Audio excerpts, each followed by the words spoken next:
Fighting! Hello, ladies and gentlemen, boys and girls, non-binary fighters and hellions of all walks of life. My name is Jhevaunte, and I've never been in this space before, so I'm extremely excited. Hi, welcome to BIPOC Vampires, and welcome specifically to Power Rangers.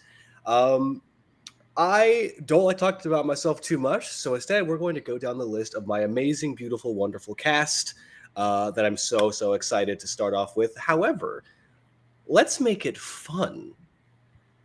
Everyone, pull out your D20s. Copy that. I don't trust this, but my D20 has been moved. And tell me what you all got. 9. I pray this is a 16. roll high. Okay, cool. 15. Dang it. I was very against it at first until you said you got higher.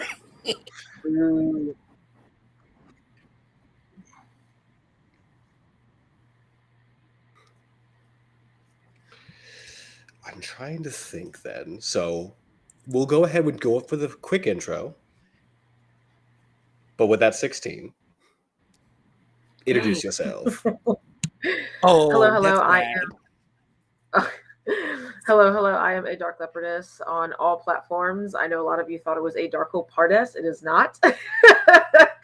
I have been in the TTRPG space for about a decade now and still learning things, still meeting a lot of wonderful, amazing people. Super excited to be here with BIPOC Vampire Days to do a good cause and raising money for sickle cell disease. So I'm excited to go Power Rangers. It is a millennial near and dear to my heart, so I'm very excited to play and to play with these amazing folks here. So let's go.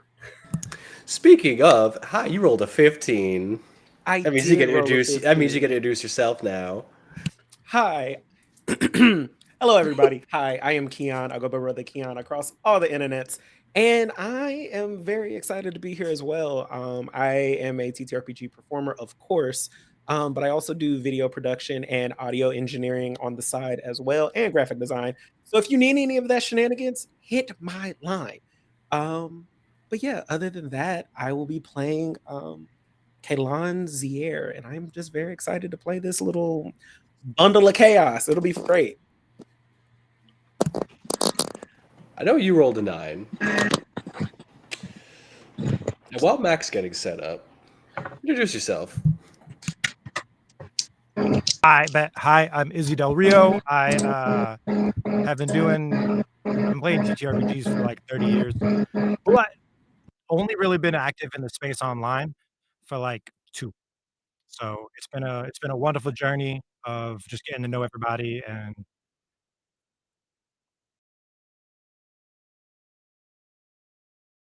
and I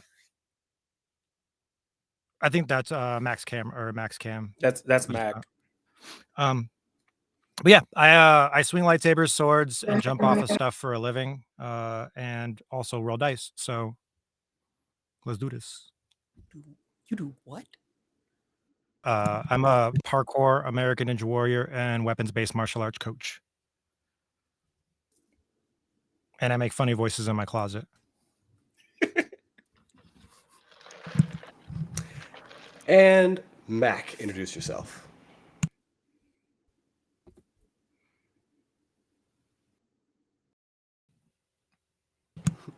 Maybe. Uh-oh.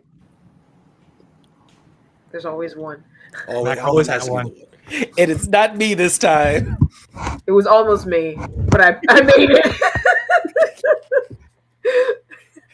Tech gremlins be damned. Right?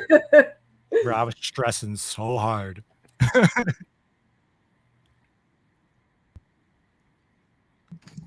Sure. So while we're waiting on one of our esteemed members to join us, hi, we're raising money for. I have to find all of my lists. I have a thing, and then it all went away, and then it came back. Give me 1 second while I pull up my huge file of stuff. Okay. We are an online event showcasing diverse vampires' color, as well as highlighting vampire folklore from around the world, as well as just dirty folklore in general. BIPOC VampDay 2024 was very fun, but our charity fundraiser raised nearly $2,000 for the Sickle Cell Disease Association of America with the help of some amazing sponsors. For 2025, we're looking to make that even better, which is why we're also still donating for sickle cell anemia. We've already have some incredible donations that happened earlier, and y'all over there in the beautiful land of watching us from your computer, your tablet, your phone, wherever, can also do the exact same, help donate, and make their lives better as they're playing, with boosting them with a few helpful things, or make their lives worse by giving me stuff to give to them. Either way works. Hey, Mac, you back, buddy? Yeah, I'm here. Introduce yourself, big dog. Greetings and salutations. I am Mac Epiphany of Epiphany Dice / Coco Mac Productions, and today I'll be playing Lucas, your Silver Ranger.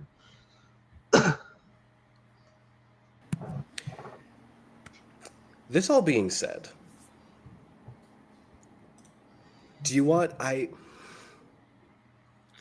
going to preface this by something. I will say this. I told them, as a collective group, the only ranger color you couldn't pick was the White Ranger.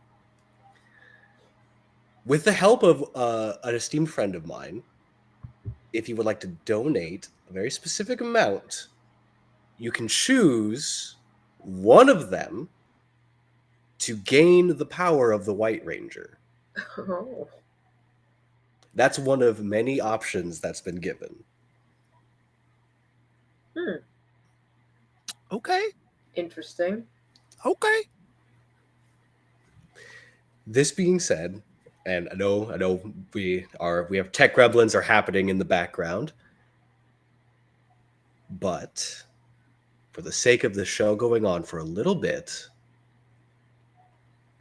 as the credits open, we don't find ourselves on Earth, nor do we find ourselves in the galaxies. We find ourselves in a place in between all of that. A place devoid of all color. Muted grays, a fog of unlife seems to permeate the atmosphere here. A vast desert of nothing, surrounded by ruins of a forgotten civilization, until we see a single figure, clad in what appears to be discarded armor, still rusted and clinging to skin of stone and metal. Its hand dips into the ground and lifts up the sand, bits of it falling through his fingers as he looks down at it. It clenches down, and from this sand that remains in his palm, he extends out and a single crystal emerges from it. Doran, my angel of creation, I summon thee. Its hand falls, and as the crystal hits the ground, it bursts in a kaleidoscope of muted colors. Various greens, blues, purples, fragmenting together into a single creation, angelic in form, if not twisted and maligned. Half of his face pulled into a smile, the other half a twisted mask of a frown. The wings behind it stretching back into stained glass, myriads of images all shown on the wingtips. She bows. Is it time? Their power has waned. Our prison fractures. Open it. Go forth. Sow discord. And bring me the coins. This angel vanishes from sight, leaving the lone figure once more placing his hand into the sand, pulling from it another crystal, this one emerald. He turns it over a few times, examining it, before tossing it as it floats into the air, before seemingly being pulled into a pocket and vanishing. We cut now to Earth, several years into the future, in the year 20XX, dipping and diving through city streets and landscapes until we find ourselves following a rather impressively sized school bus.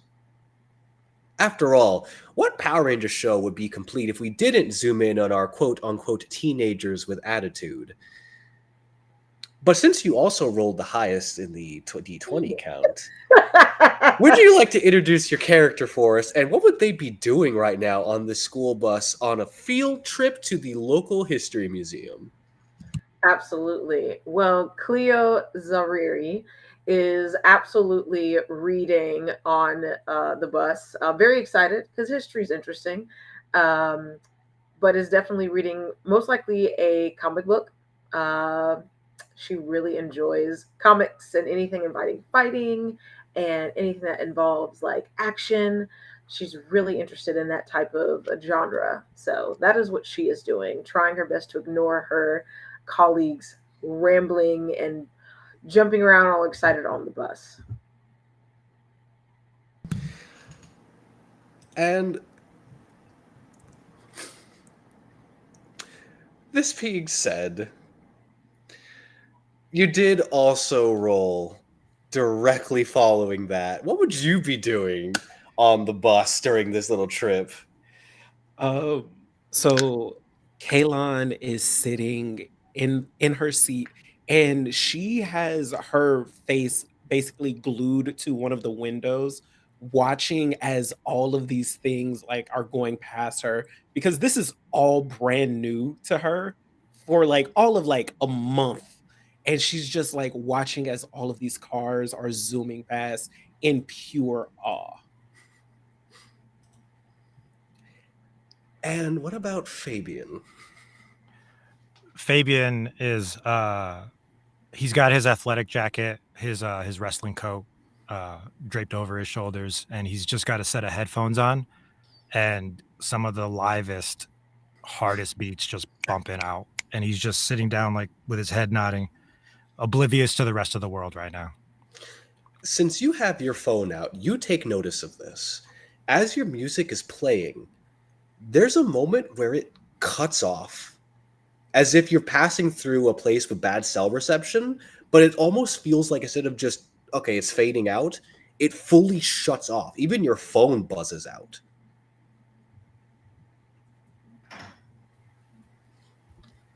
What the hell?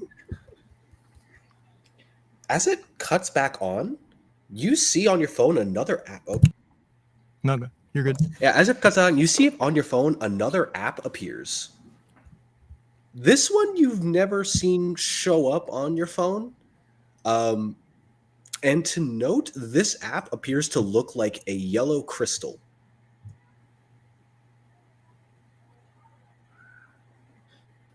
I tap my screen. As you tap, it's just a little white box. Application not found. Hate to see it. All right. I just try to swipe it away.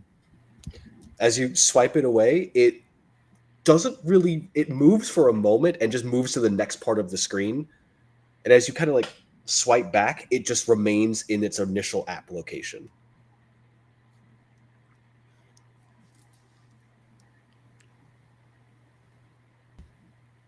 I take my headphones off and I look around for anybody that I recognize who's like the techie one in my friend group. Between the two of you on this bus,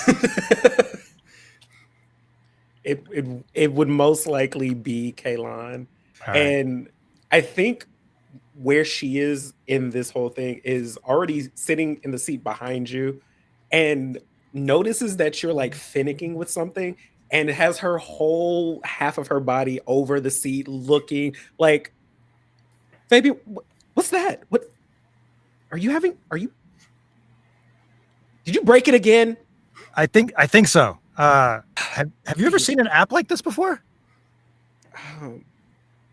And like looking at it, I'm. Can I mess with this? Can I do anything? Let's do our first roll. Why me? You get to do our first roll. I'd like you to give me a technology roll. And we're going to teach the audience how to play. Yeah, teach me too. Yep. So, Kaylon, you're going to roll a d20. And looking at your technology, you're also going to roll a d2. Okay. There we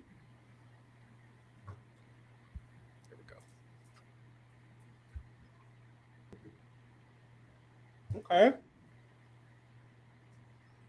Hold on. Wait. I got to make this easier for myself. Yeah.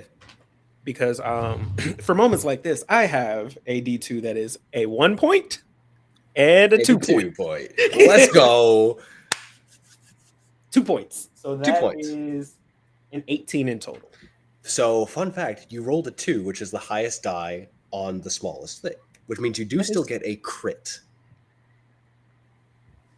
Yeah. Now, because it's a D2, it's a minute crit. But as you're looking at this app and you're trying to figure it out, there's something in your mind that's like, that's familiar. Where have I heard about this? Where have I seen that? I know where I've seen that, like, crystal design. There was in class a long while ago, one of the things that they taught was, hey, in this town of Angel Grove, which has gotten a lot larger, there were these like superheroes that showed up that had this like crystalline item that was one of their things that they used to activate whatever powers they had. That's a Zeo crystal. Like, why is there a Zeo? Why is this on your phone? How did you download this? What is this? And then starts to like finicking and like,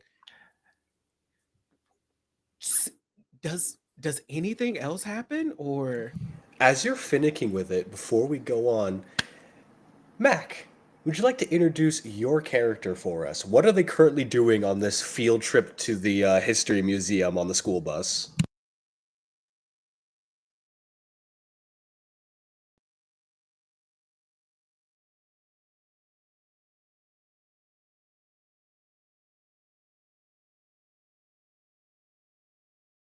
If you're talking, you are muted. There we go. So Lucas is definitely one of those sit in the back of the bus kids, not really talking to anybody, looking out the window, taking in whatever he hears, but not getting too involved. So you're definitely able to hear, like, from the middle of the bus, this excited talk. As you're hearing it, as you're just like sitting in the back, there's a slight like minute glow that comes off of your phone.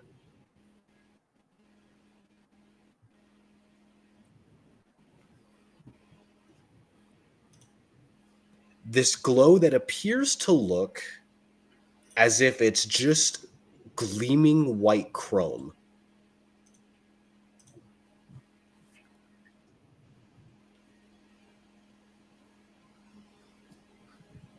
And similarly, for the other two of you, on your phones individually, there is another glow that appears.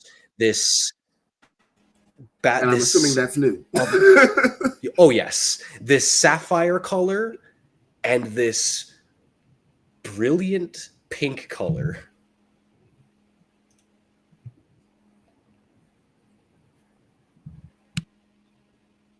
You are muted.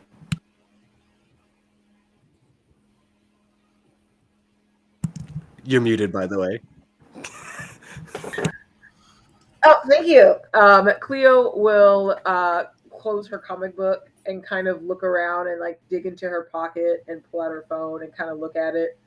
Is it just a bright pink? There is this bright pink glow, and as you're looking at it, it fades, and you see a similar crystal app on your phone. Okay.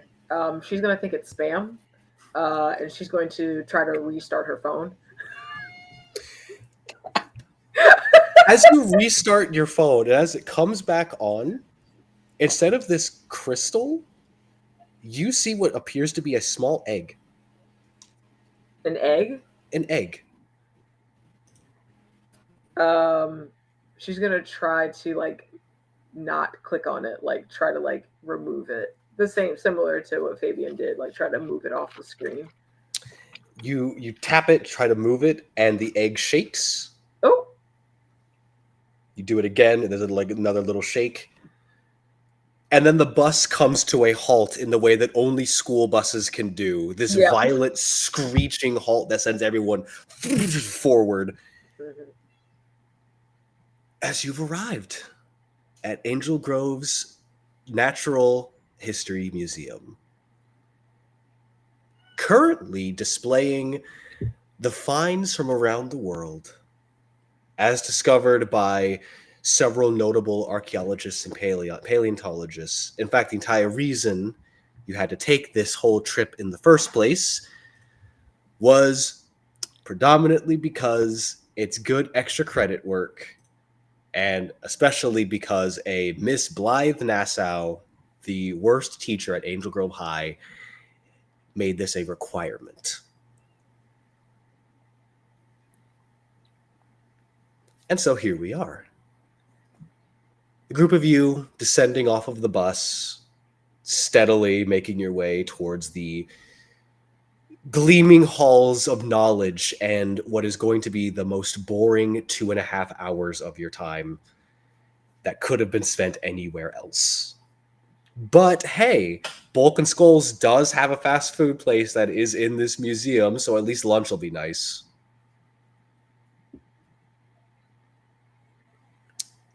That being said, there is a new student that is also joining you all. And as each of you get off of the bus, this student joins you. She's preppy in the worst kind of way. Overly happy, overly joyous and anxious. The kind of person who you swear probably drinks 2 Starbucks like every day. And this is what makes them as hyperactive as they physically can be. Bright blonde, almost platinum blonde hair. That's in the most irritating bob cut. The same kind of not really school uniform, but in the most I'm making this a school uniform kind of fashion. And a very garish book bag who quickly rushes past all of you, like shooting forward, even past Miss Nassau, like through the doors of the museum.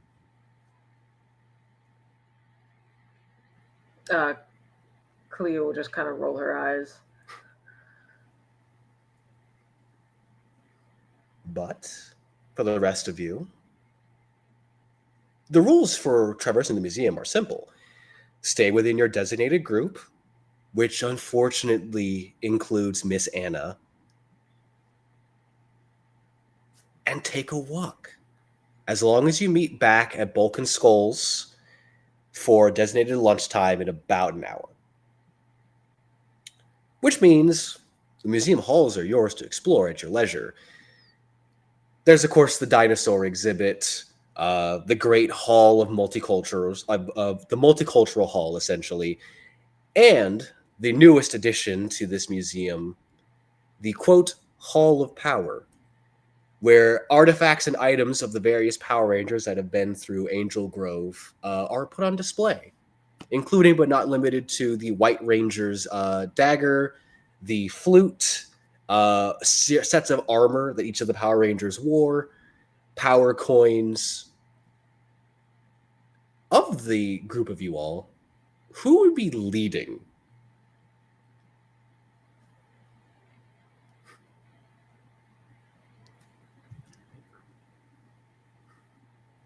Listen, if nobody is leading, Kaylon is going to get lost. I figure if nobody's leading, she will end up in the randomest like exhibit, touching shit she's not Kriya will supposed not let that Lucas happen. Kriya will will take the constantly lead like if no one this else way, does.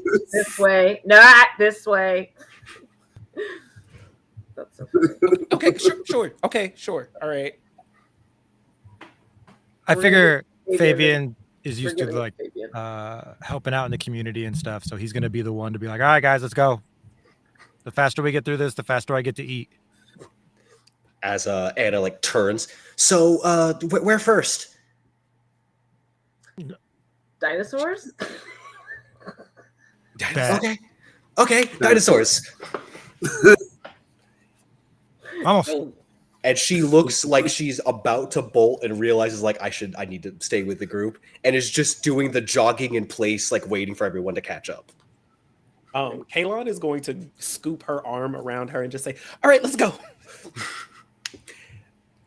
Locked arms, the group of you head over to the dinosaur exhibit. Of note, dinosaur exhibit, as always, is big. There's the giant T-Rex skeleton that's been put on display, donated by the Oliver Institute. Predominantly, much of these fossils have been donated by head paleontologist Tommy Oliver. A series of them have also been put on prominent display. The Tyrannosaurus Rex, the Triceratops, and the pterodactyl. Prominent display as always. There is somebody else that is walking the halls just examining these things. And each of you take notice of this woman. Long black hair with the front of it, as she kind of turns, you can see has a silver front. A little too nice of clothing for a museum outing. Not really a dress, but almost a suit in design, with a similar black on the back and then white at the front. And on her fingers, a series of rings that look like they're supposed to have jewel insets, but only one of them does, which is on the pinky finger. A single emerald jewel inset. And as she kind of turns to look at you all, I didn't realize there was going to be a school trip here. Are you all enjoying the outing? I mean, as much as one can enjoy a trip to the museum, I guess.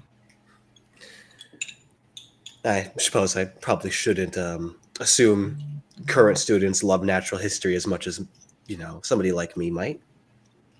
I mean, who doesn't like dinosaurs? Dinosaurs are cool. They are. She looks up. They're incredible creatures. I always admired them. There's a lot of power to be had in something that big, Mm-hmm. That's what she said. You always say that. What does that mean? Nothing. It means nothing. Come on. Nothing. Okay, but I just want to know who she is It's a and dumb why did joke. she... It's just a dumb Okay. joke. It's fine. Okay. She kind of gently rotates the pinky ring finger. Just, I'm curious.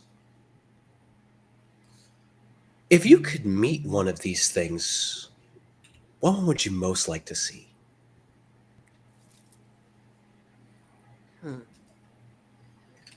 Well, The one definitely that's not over T-Rex. You're just moving. Velociraptor? No. The one with the like, it has a lot of teeth and like a very big fin, and it's like I think they call it a Spinosaurus. I think those would be really nice to see. They seem really cool. Spinosaurus aegypticus, one of my absolute favorites. Oh, Do you work here? Not here specifically, but I am here just examining some finds that I brought over. Oh. So you find bones? Bones and artifacts. I'm Professor Hargrave. It's a pleasure to meet all of you. Nice to meet you. Kaylon. Put hand out, shakes it. Gently shakes your hand. Kaylon, you got a feeling in the back of your mind as you shake hands with this person. And it's not one that is hitting the human part of your brain. Oh no. The lizard half of your brain is going, bad, danger, run. This is not good. Like this is dangerous. What's your issue?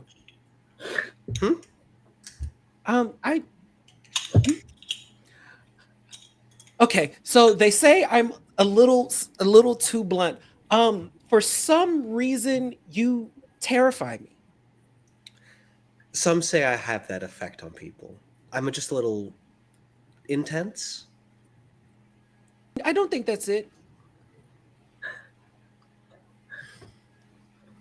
And like looks at the other group. Does she not scare you guys? That's why I'm over here. Oh. Forgive my friend. She is a little silly. We're gonna stop bothering you. And Cleo's gonna grab her hand. You have a great day. Come on, let's go. Move it. You can't just say that kind of stuff to people. It's rude. You take care now. You all enjoy the museum. She's going to. Bye. It was nice meeting you. For the sake of the audience, as our group walks away, Professor Hargrave just turns the crystal again and pops the emerald out of the inset. Virgil, I think we found what we're looking for. Oh, God. And as she places the crystal onto the ground and steps on it, there is a smoke that begins to form. And we cut back to the rest of the group. As we continue moving along the halls of the museum, to get to the multicultural exhibit, one has to pass through the Hall of Power. Like I said, artifacts on display of these, what everyone called superheroes, the so-called Power Rangers. Armor displayed of several generations, from what we refer to as Mighty Morphin to what we have found of even those that weren't hyper well known, such as Arcanites. But in prominent display at its center is a series of coins that are all placed on this almost a stone monument. Coins that display a different prehistoric creature. A Tyrannosaurus, a pterodactyl, a mastodon, a saber-toothed tiger, a triceratops. Power coins.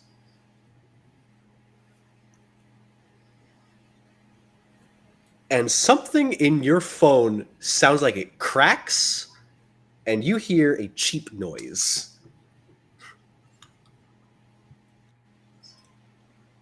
Immediately pulling that out, checking for damage. Literally. whole, like- I just got this last week. It's mine's not cracked. It's yours. The phones don't appear to be broken, but on each of your phones, there appears to just be an egg that has broken open. And individually, there is something on each of your phones that is currently just playing around with the arrangements of the apps on your phone. Stop that. As an example, Cleo, there is a strange bird-like creature with what looks like almost fiery tips of their wings and glass-like protrusions along the back that's just pecking at Instagram.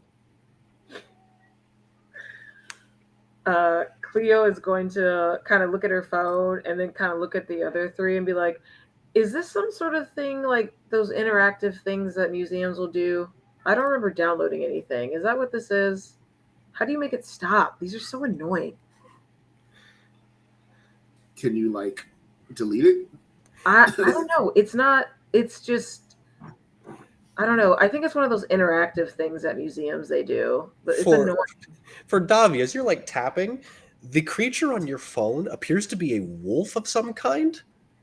A little large, and just kind of resting, facing front, paws out with these brilliant silver eyes just watching you. And as you tap, it's kind of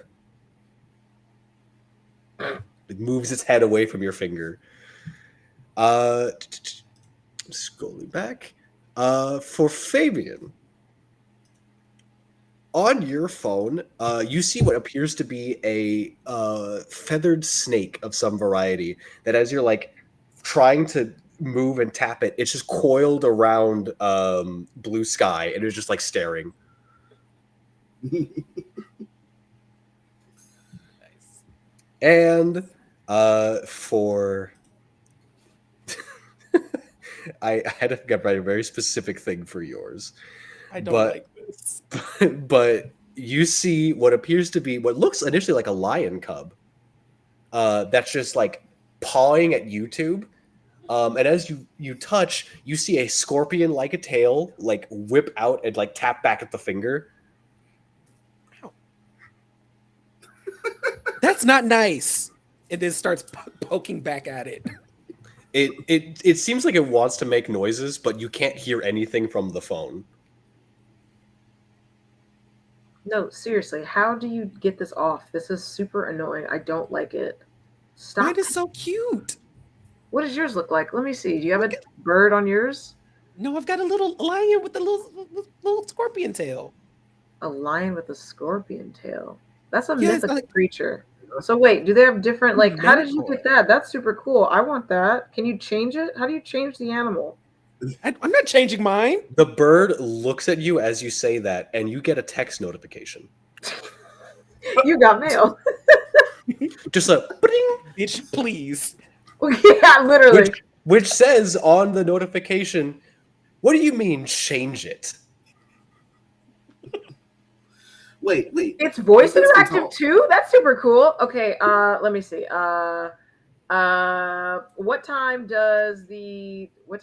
the place we're supposed to be meeting to eat? Vulcan Vulcan Skulls? Skulls. Broken skull. Oh, Vulcan what Skulls. time does Vulcan Skulls close? I don't know what those words mean. Oh, it's still a funny. Look, it does a funny. That's so funny. Okay. Maybe it's an You AI. ask a question. Maybe you ask a question. See if it does something for you. Try your wolf thing or whatever. Yeah. Okay. What are you doing on my phone? Your notification pops up. The text font's different from how you would normally receive like your text font. It's almost like choppy. But it just responds to just waiting. For what? We were called here. That does not answer my question. You'll need help. That's why we're here. Cleo's gonna Okay, do like a the little anime concerned. look over his shoulder and be like, "That doesn't make sense. That doesn't seem like museum stuff. Why does yours sound ominous? Ugh." What about yours, Fabian? You asked. He's a little broody. I kind of like him. Oh, magical phone snake wizard thing. What is your name? There's like the snake like pauses quizzically, and then you see two text notifications pop up. The first is in complete like a language that you don't speak, and then you see a translate directly after that, which translated out is, "Do you not recognize gods if you see them?" I mean, it was written in cursive, huh? Oh, there's just in both translation and out, just oh. My name's Quetzalcoatl. You can call me Quetzal. Oh, you have the Quetzalcoatl. I've heard of those. Those are cool. Okay. Wait, are so- you Fenrir? Wait. What do you mean? Just there's a pause. No. Lobiso. Okay. Well, Oh, Lucas, nice to meet you. Characters with names. That's cool. There's like another pause, and then Fenrir's from a different place to where I'm from. Gotcha. These museum interactions have gotten really intense here lately. Has anyone seen these before? Okay, let me ask. Okay, what is your name? I'm Besu.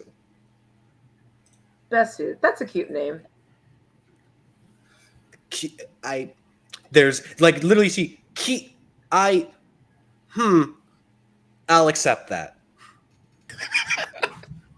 I'll Could we put the name in the accept that. chat for Wow, me? these I'm like gonna forget little that. creature animation things are kind of sassy too. It pecks at your Instagram again, and then you see another text notification. It's a little sad. I have a master with a little follower count. Oh, Damn! You guys, Maybe I should have got that one. brother. Oh, wow! Cleo's gonna just like. That's not nice. And like Kaylon is gonna look at hers as like, you're gonna be nice, right? You're not gonna be mean like that, right? You receive a text notification, and it's almost small font. I think I'm nice. It like gonna text it back. My name's Kaylon. What's yours? Enkidu. Manticore, but Enkidu is my name. Enkidu. That's How I do you like take that. yours off? This one's really mean. I don't like it. Okay, I'm You're sorry the that smart one, huh? I'm sorry that I have a life and I'm not on social media all the time. As for Ketzel, like hearing like you're the smart one, huh? I try. I'm the second oldest of this group, I think. No, seriously, how do you get this off your phone? What a mean little brat. Do you have an exhibit here, Ketsa? Is there like something I can like learn more about you? This is cool. Yeah. Technically, you're near it. You're actually near a bunch of stuff that belongs to us. I want to see mine. Power. Well, so there's like they each like look up when they hear the term Hall of Power, and they all kind of like seem to snap up into attention. What? You're near the grid.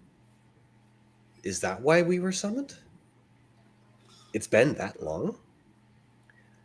Enkidu pipes up. Where are we? This is the Angel. We're in Angel Grove. Where are you? Where do you think you are? Angel Grove is where? America, I think. Oh, I don't know where that is. Earth? That part I figured. Hold on, Enkidu. Where are you from? Babylon, the center of mankind. Wait, what? Oh, so it is an interaction. Okay, so it Wait, is wait, a wait. museum interaction. Okay, cool. Because I was. Wait, you're from home? There's a pause, and the tail flicks. You're also Babylonian? Yeah. I am from home, though home was different. How are you here? Lobiso sends a message to you, by the way, and just, I'm from Brazil, not Norway. He's petty. That's where my family's from. All right, yeah, we like cousins. Sure, cousins. I'm Egypt, if that helps, princess, says Besu. Cleo will like eyes will go wide and will like not say anything, kind of like look around. They called you princess. No, it Are didn't. you royalty? No, it didn't say that. It must have mistranslated or something. And Ketzel just, and Aztec, if anyone is keeping score. That's where I know that from. The great Quetzalcoatl, the grand feathered serpent. Or, if you happen to be Mayan, Kukulkan also works. Huh, that's dope. But, if we have pleasantries out of the way, there is something that we need you to be aware of, each of you. So, I don't think this is a museum interaction app anymore. It doesn't make any sense go though. on. If we're here,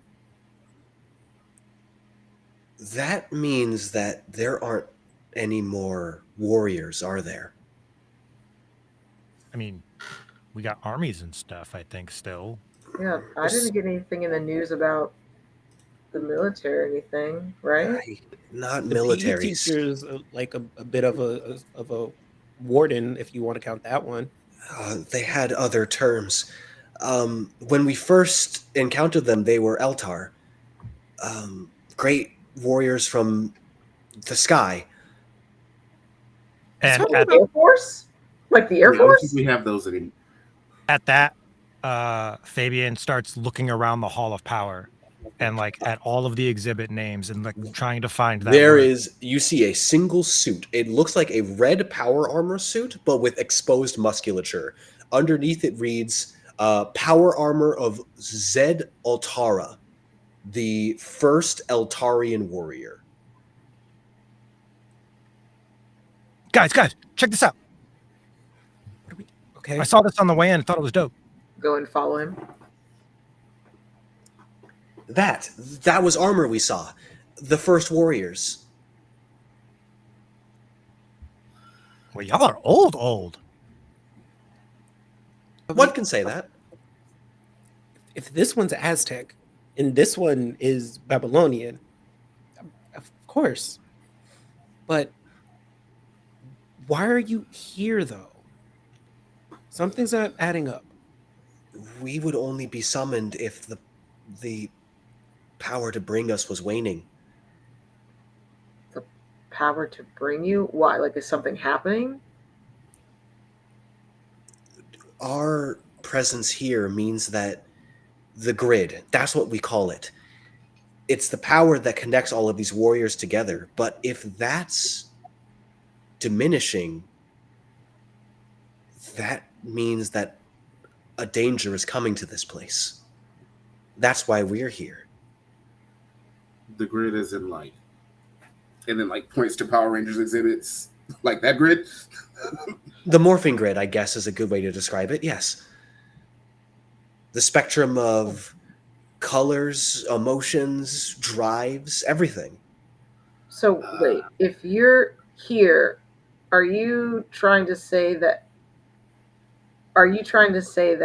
something's coming for like us? Like us?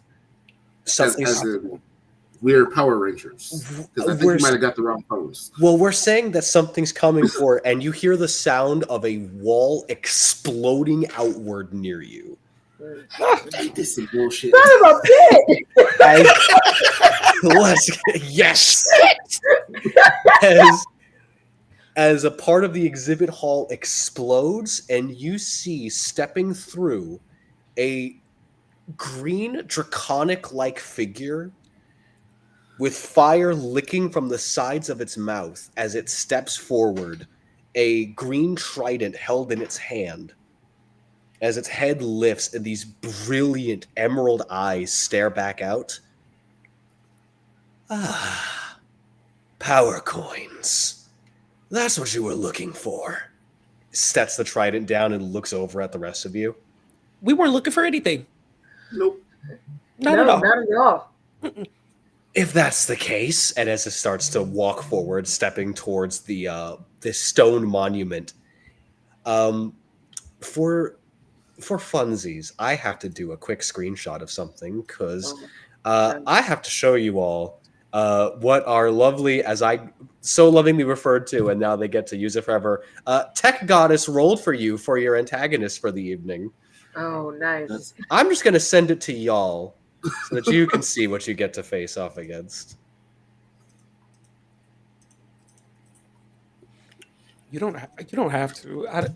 Here you go. I like not knowing. Oh, okay. Wow, that's great. Hell. Love that for us. Oh, Fantastic. so That's- pretty, lovely. As Hate stepping hate the through, shade of green. as stepping through for the audience, I'll tell you what it is based on. The green Psycho Ranger clone walks forward and extends its hand and grasps hold of the glass. And time for all of you comes to a standstill as Anna, who has also been thrown back, reaches into her pack and pulls what appears to be a small black pyramid holds it out, and the world freezes in place. Anna, what the fuck? Girl, we forgot you were here. I don't know how long this thing works. What? Anna, What do you mean? what is going on? I was sent here to help out if anything like this was supposed to happen. Anything like You have what? one of these too? She like pulls out her phone and holds it up, and you see on her phone what appears to be an owl. Though its body seems to be made of a series of clockwork gears, its head rotates once, and as it spins back, you all hear it speak. Your world's in danger. And you are the only ones that have a connection to the prior Rangers to have this work. Okay. This is Okay. awesome. Excuse me? I beg your pardon? Awesome? Rangers, so- like, guys. Wait. This has to Power be a Rangers. mistake. This has to be a mistake. I'm Hold on, wait. a Power Ranger? Come on. Anna, be for real. What is going on? And like Kaylon starts to like thinking, is just like, you know what, this actually makes a lot of sense. If this like if this actually does work. Okay, so how do we do it? How do we do the thing? Okay. She like turns it back. Okay, Flamel, you said you know how this works, right?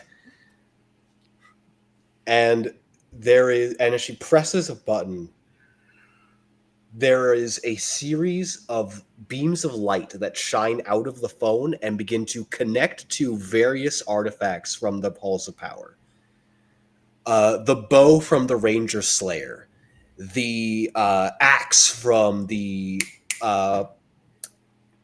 Black in Space Ranger, I'm sorry, I'm going through all my list of Power Rangers, so it's taking me a second.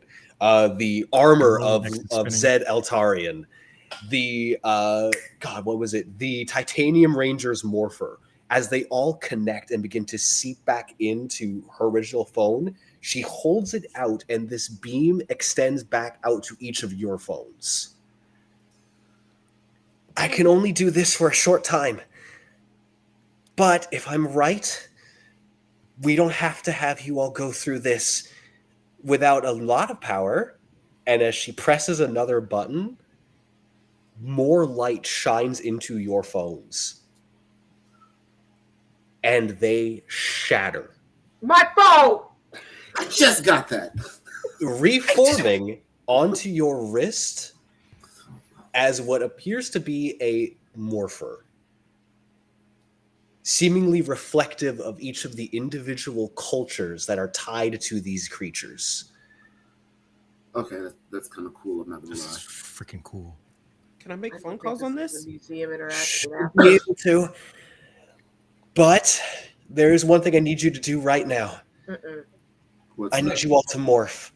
And as she hits the last bit, I did send No. what your morphing call is. And it is, I will say, it's the one time y'all gotta do this.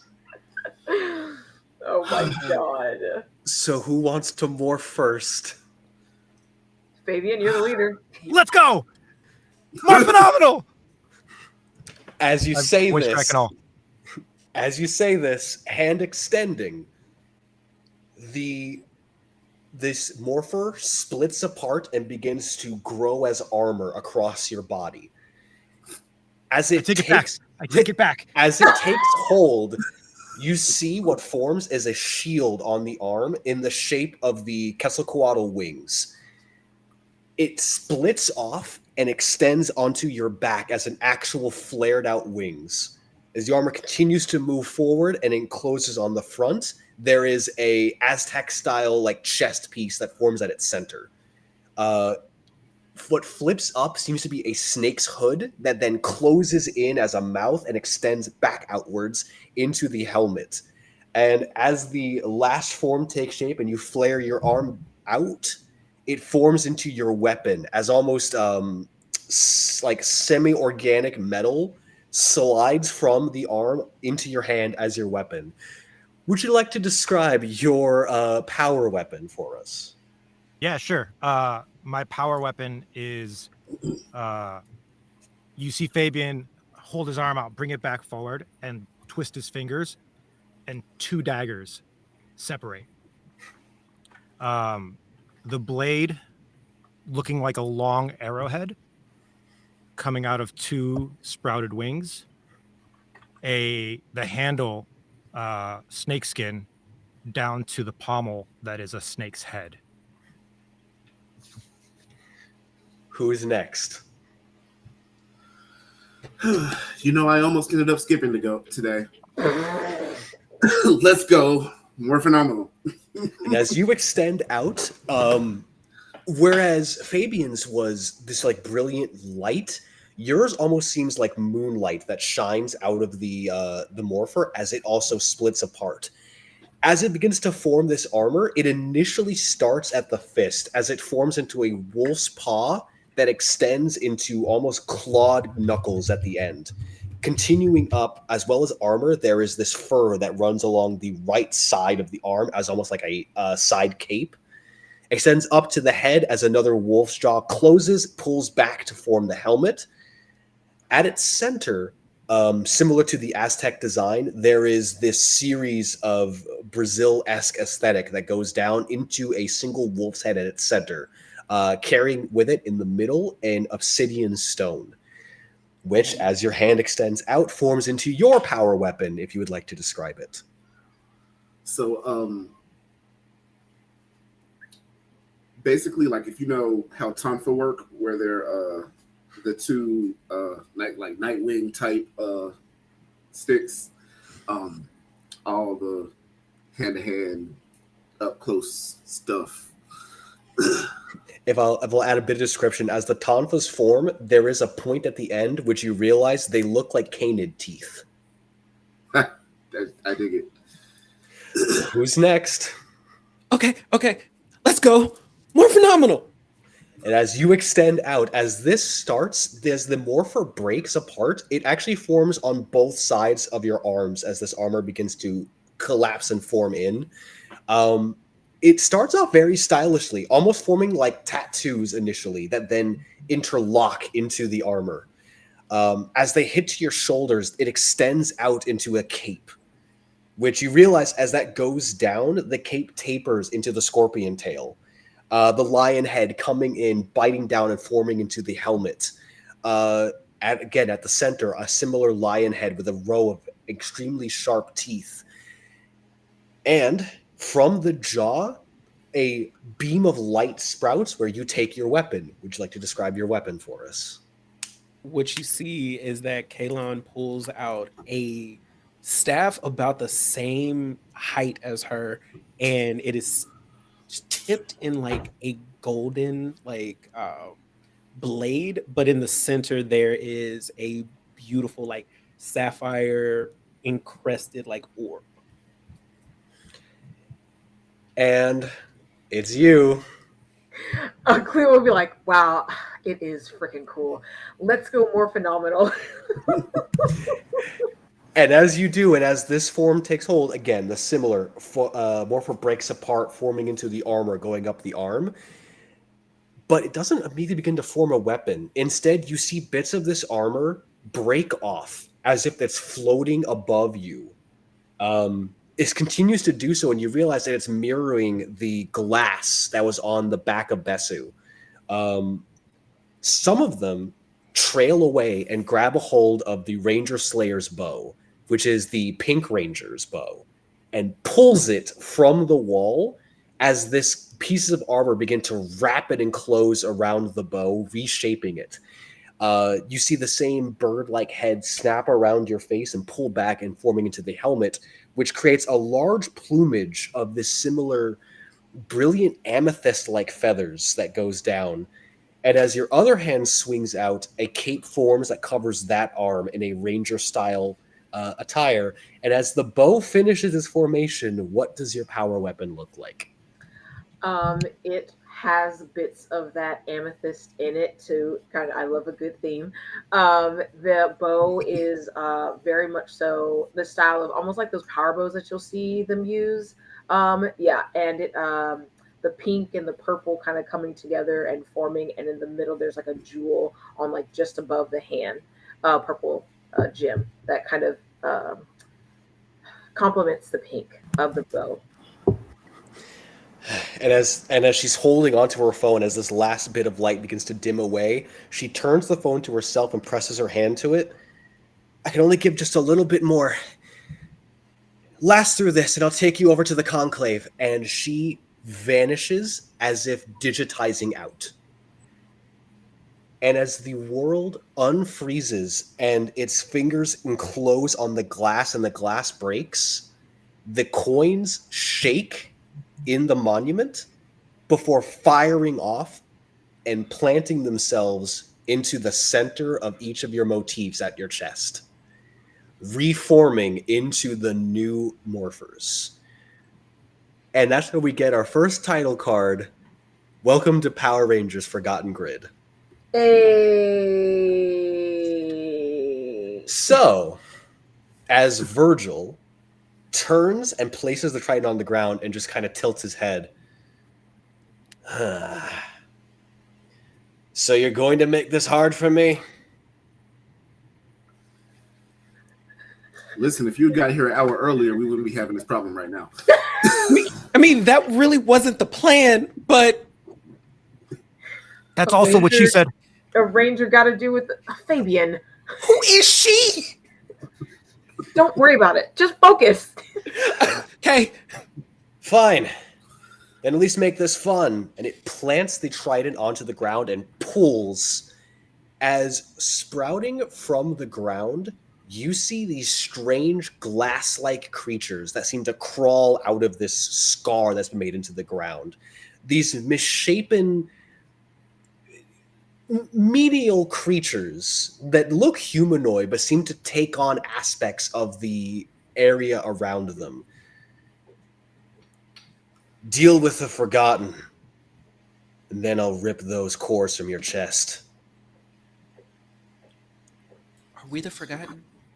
Yes. Yes. And I'd like everyone to roll initiative. Hey. Okay. How does one do Let such me make sure in a not game I like don't Sick? cheat. Okay. We roll initiative in the way that people typically would roll initiative. Roll a d20.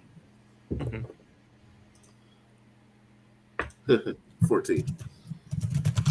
And you also, if you have a D2 or a D4, you roll Yes. that with it. Yes, you roll those with it. See, this is where I should have put that extra point. I see. And then you add the higher of those two extra rolls Yes. to your 20. Yes. 16, baby.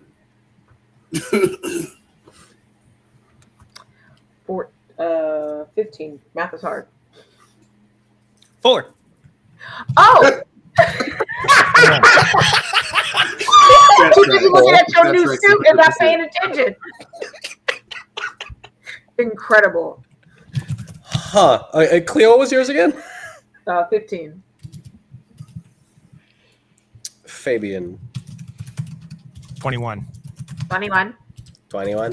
You beat me to it. We all have to do that whenever we hear that word, don't we? I have been doing it since I've been playing almost 9 years. 21. 21. Okay. So good. And somehow, in some way, the Forgotten rolling a 6 still go before. Hey, let's go. So let me arrange my initiative order, and we're going to have our first combat. Hell yeah, brother. As it appears that Virgil is going to stay out of this initial round of fighting. Okay. But Fabian, you are up first. As you see in front of you, about an innumerable count of these things crawling out of this scar in the earth. But you see about 5 that are coming near you. I'm gonna flip the daggers over, so I'm gonna be reverse grip, and I'm basically just gonna I guess we're doing this. And I just run in and I just start swiping at at least 2 of them. Go ahead and give me an attack roll. All right. And that's just a straight 20? That would be, you are doing, so use your, use your athletics. Okay. Oh, sick. Let's go. So many dice. Ew. 10. I need to see if that hits. Where are your things? Insert epic combat music. Insert combat music here, not them.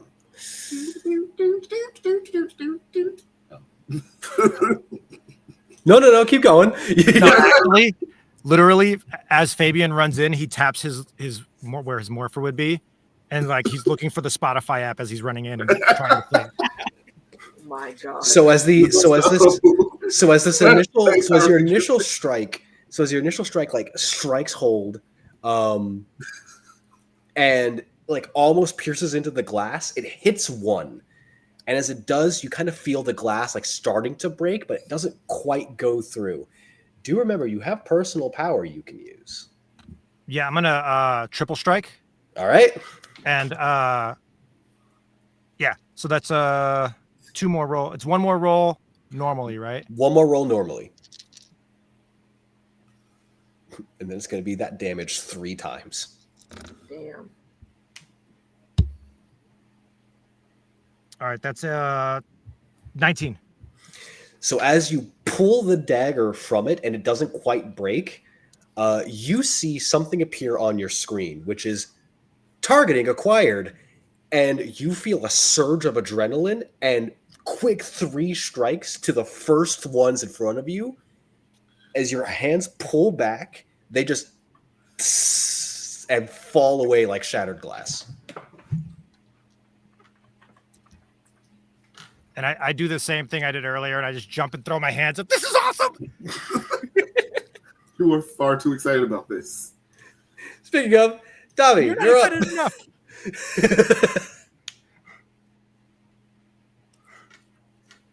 You have several creatures in front of you, buddy. How do you want to do to kill them? Okay, so Lucas's influence is actually martial artist. He's a capoeirista. So he immediately starts hitting that Jenga, and he flips forward like he's doing a handstand, but he's like balancing on this tonfa, and then swings around into a kick to try to like roundhouse as many of them as he can reach. Give me an athletics roll for that. Sure thing.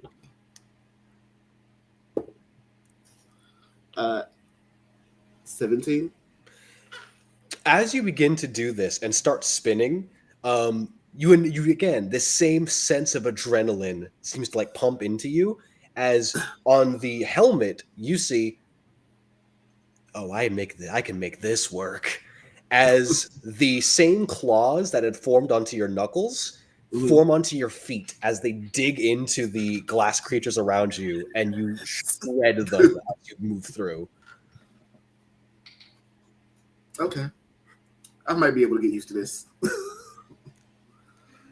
Cleo, already forming on your visor, you see a targeting reticle. Jarvis, let's do this. I don't know who that is. Wrong fandom. Wrong universe. Okay. So Cleo's gonna be like, oh, okay. Let's take out some of these in the back. And she is going to try and shoot a few that are around Fabian. Okay. First. Here's my question. Would you like to use your personal power?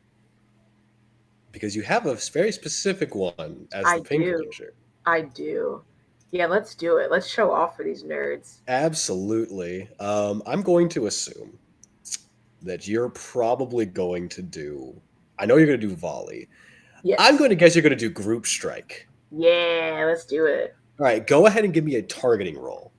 All right, and let's see. Targeting plus a D2, D4, and D6. right.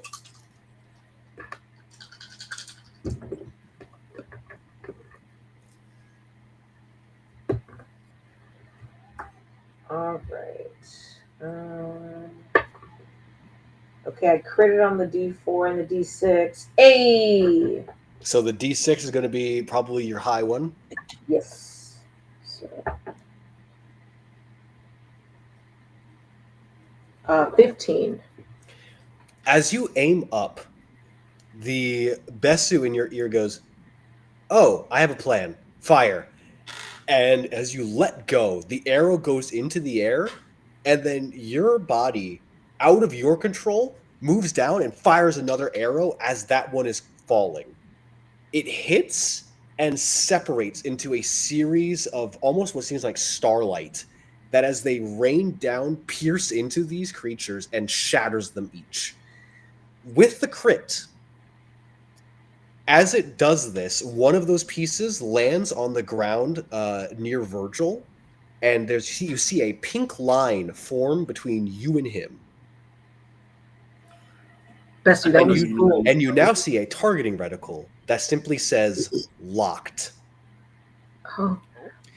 Bessie, that was so cool. When combat begins with Virgil, you will upshift your targeting to him, which means that you will roll a 1 up of the die that is your highest die. Hell yeah, brother. Now, unfortunately, the Forgotten are going to have to go before you get to, because you rolled a 4. It's fine.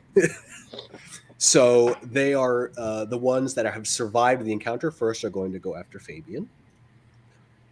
We're going to assume that you're either going to use your toughness or evasion to avoid this attack. Evasion all day. Evasion? Cool. All day, every day. Their attack strength is not good, so let's see how this goes.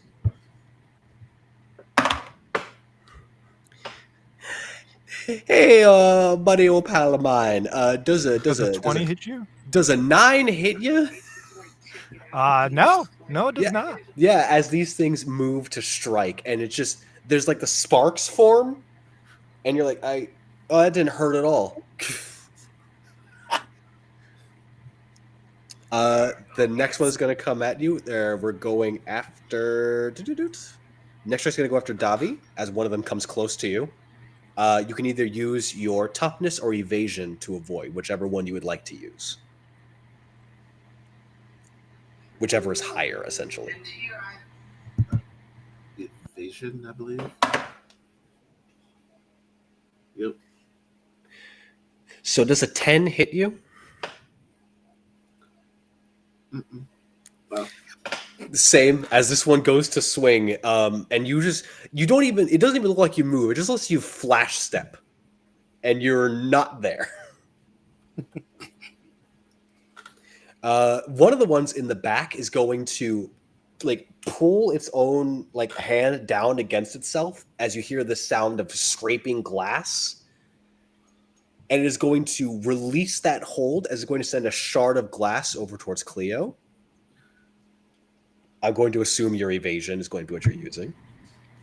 Yes, sir. I'm rolling awful for them, which is fine. I'm going to guess a 7 won't hit you. No.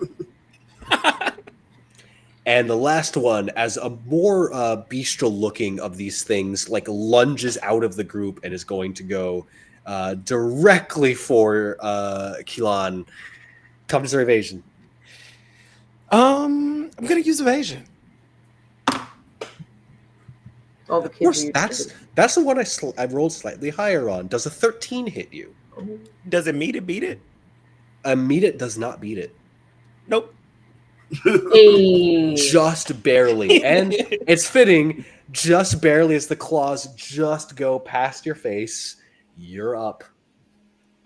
So she's going to kind of do like a little somersault backwards, and as she comes up, her staff glows, and she is going to shoot 3 little orbs at this beast that is in front of me. Give me I believe we said for this one, give me a targeting. Yes. Oh, hold on. Wait a minute. There's So many bones to roll. Excuse me, Some guys. bones. So many bones. All right. So the first hit was a 19. But on my coin I got a 2. So, as you hit, and you're going to, it's still a crit, and it hits the creature. I almost imagine, like, as this orb forms, you almost like pull Q, hit the orb into the thing as it just goes. The other orbs spin and form into what appear to be like scrying eyes for a moment that lock onto Virgil. And you are going to gain some information. Oh, I love this. As you learn, Virgil has 8 health, and his strongest stat is his targeting. Okay. Who's the So- note taker? As I am not. I'm telling you, that's not me. As a person it's who literally plays D&D, my smart. first instinct is like, oh, he's not bad at all. And then I remembered I have like 2. So So as Kaylon has like seen this, she calls out, he's very strong, and if we have to hit him, hit close. He's very good at long range. So am I. Virgil like turns his head, like looking around at all the artifacts, and begins to walk over to a different one. No. He heads over towards what appears to be the dragon flute. oh hell no. Don't touch. We're back to the top of initiative. Slap it on his hand. How many of the Forgotten are left? You see about they keep coming out of the ground. We don't Relatively though, like currently in front of you, about 4. Okay. I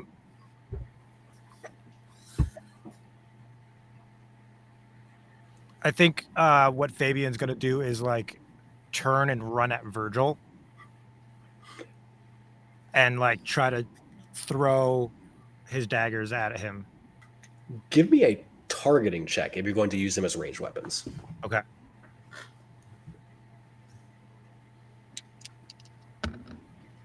I got a 9 on the 20 and a 2 on the coin. He turns as the daggers come and swats them back towards you. They don't seem to pierce through the armor.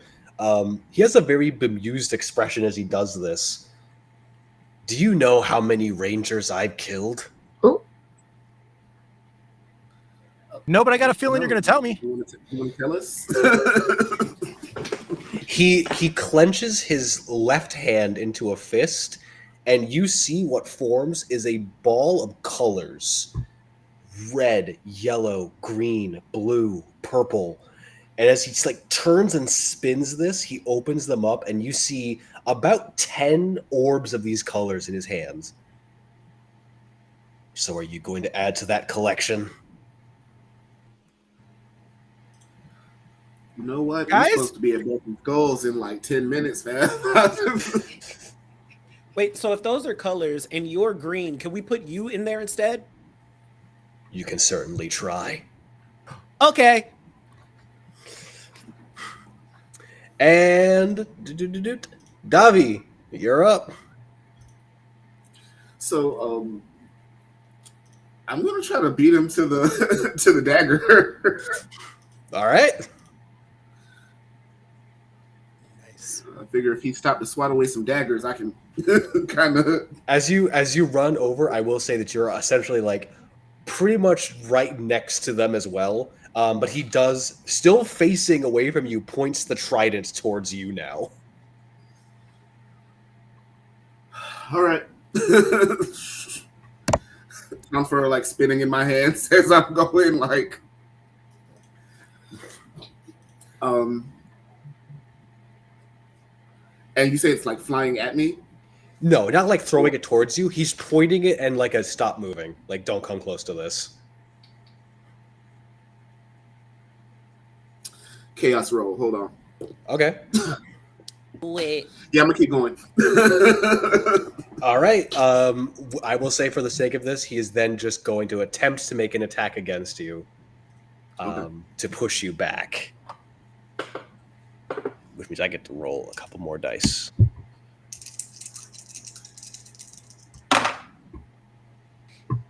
Not my best roll. 15. I think that hits. Hold on. You said meets it doesn't beat it? Meet it does not beat it. Then it does not hit. So again, barely a miss as he like jabs it forward and you duck past. You're now like hand on the glass of where the dagger is. Down the initiative I'm going line. straight for the glass with the top. Just go ahead as you shatter the glass. Cleo, you are up. Okay. I'm going to keep clearing a path for Fabian. So let me go ahead and do another volley. As you're about to let these arrows fly, go ahead and give me an attack roll.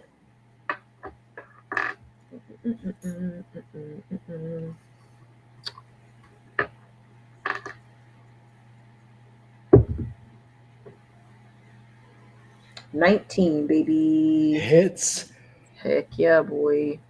As you launch this arrow and another volley begins to fall down, it doesn't just hit where Fabian was, but it's hitting where the scar in the ground is, as these creatures are now being forced to not climb up, as the rest of them are falling and scattering as glass onto them. Perfect. Through your visor, you hear just danger, very strong enemy.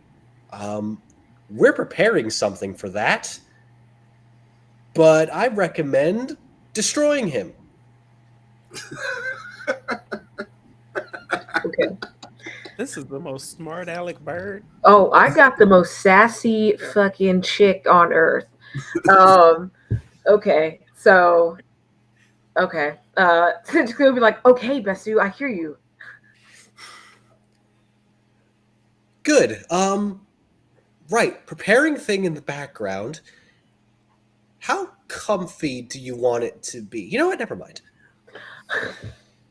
And we're going to run through the last couple of these things that are still around, which one is going to take another shot at you, Cleo. Okay. Oh, my Lord, that bounced out of the thing. Okay, that's better. What did I roll? Okay.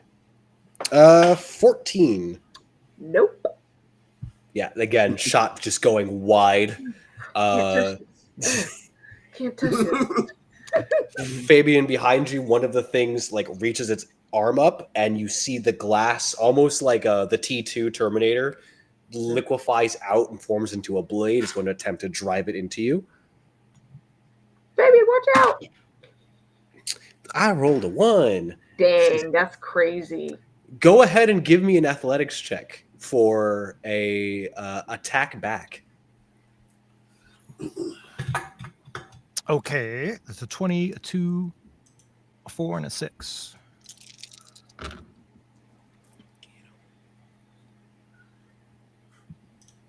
Looks like a 12. 13. Yep, as you're not even no looking, you just see the glass blade go past your head and just and it shatters. One is going to also kind of go into all 4 state. Is going to go after Davi. 16. Yeah, it's... As this one's, it does end up digging the claws into the suit as it rips back. There's these sparks that fly off, and you do feel a bit of pain. You take 1 damage. First blood. And, yep, first blood. And the last one is going to go after Keelan. You don't have to. It's fine. It does. It has Leave me, to. leave me alone. Well, the good news is I have 3 and not 2. It So rolled a now I have 2. 2. Okay, great. Keelan, before you make your attack, Yes. you hear from Enkidu. I have an idea. I like ideas. How much trust do you have in your friends dodging? Enough. Okay, give me a targeting roll. I didn't ask how big Okay. the room is. I asked. And I would like for the other three of you to give me either an acrobatics or athletics roll. Okay. Acrobatics. I need for the other three of you to beat a 15 on this roll. Oh. Okay. So a nat 20, a 2, and a 1. Oh, So is that a 3 on the die? Excellent. Excellent. 15 and 6. Okay. What'd you roll? A 4. Yeah. All right. Yeah, what'd you roll? So that's an 18. So you hold the staff out as the lion head at the the center of your chest opens, and a gout of fire shoots from the chest up the staff, stops at its center, and then explodes out into a fireball. This beautiful blue sapphire fireball just lets loose. Cool. Love Cleo, that. you're going to take a point of damage as the flame also hits you. Hey, friendly fire, man. What? Cop, it's okay. And then like on reaction to that, Kilon puts her staff down, and like those same flames that just hit Cleo, they start to like be absorbed into you, and I would like to use my one personal power to heal that point of damage. Done. Hell yeah. Cleansing flame. Yes. And as the flame clears and you see the scar in the ground that had been like cracked open is gone, replaced by just ash and liquefied glass that has now sealed it. Virgil looks at what has happened, rolls his eyes in the only way that a demon of this caliber can do, plants the trident down, gets into a battle stance. Fine. I'll do it myself. And that's where we're going to take our break. Hey. Okay. Join us in a little bit, y'all. Bye.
Hi, welcome back to JetX.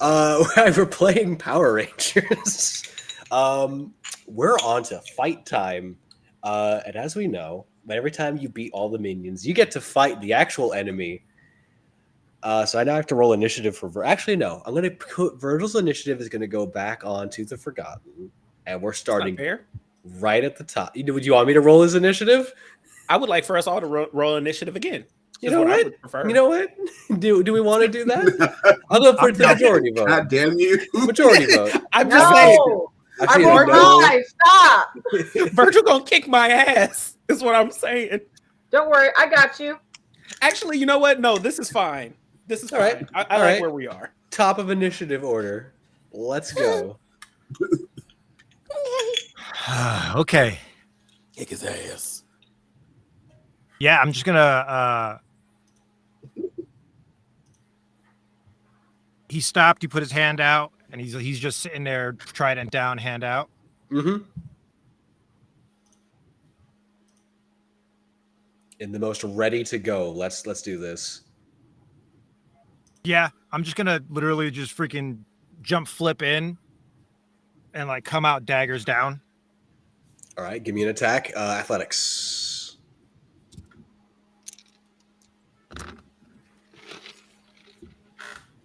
That is a natural 20 plus 4.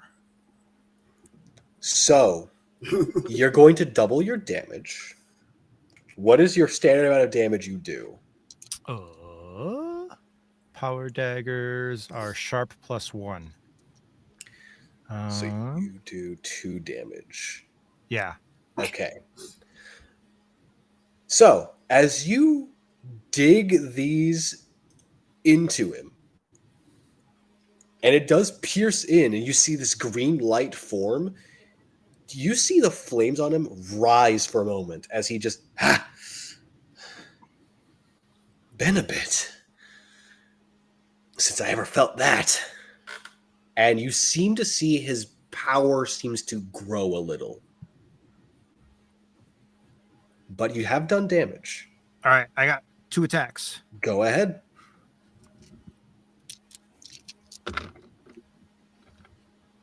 That is not as good. That is a 1. He is going to counterattack from that 1. I deserve it. As he's going to take the trident and is going to essentially just try to swat you away with it. Now, he is also going to pump a bit of his own personal power into this hit. Pump it up. And he is going to utilize Psycho Assault. So he's going to upshift this attack, and he's going to add 1 damage to it if it hits.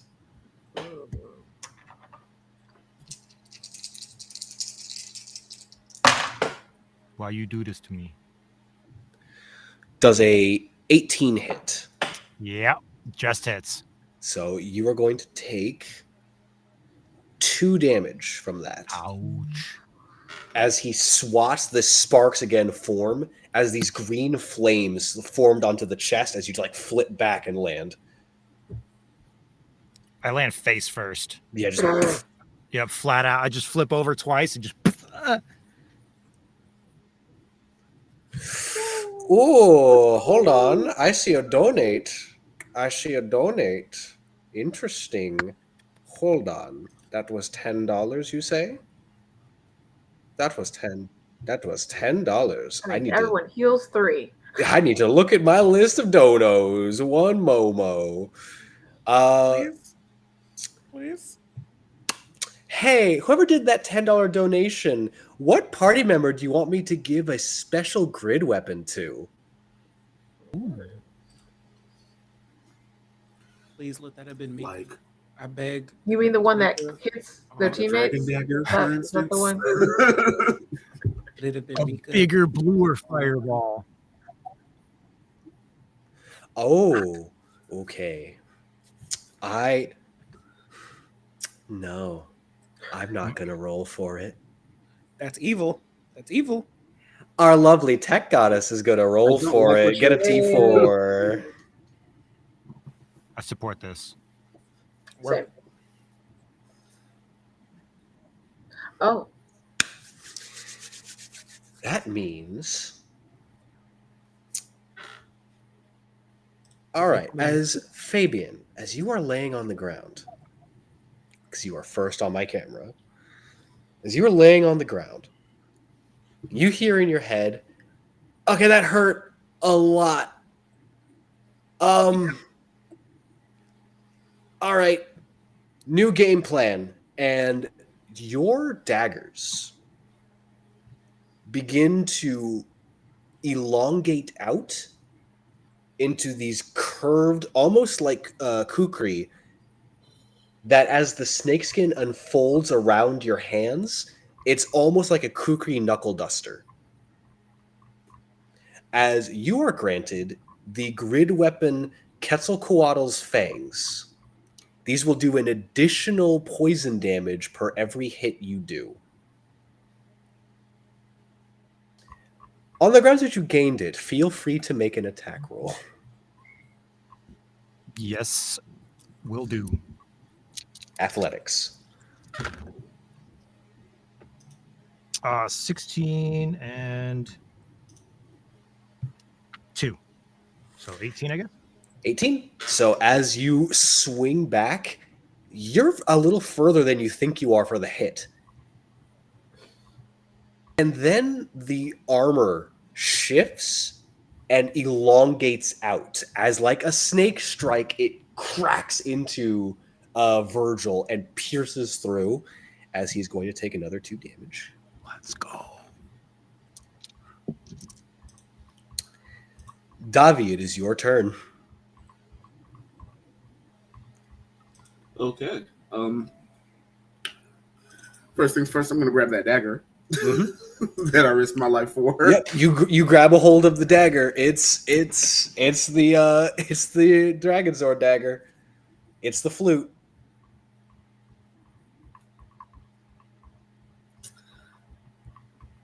Am I that crazy? Yeah, you are. We're inside a museum. I'm going to put that away. Yeah. All right.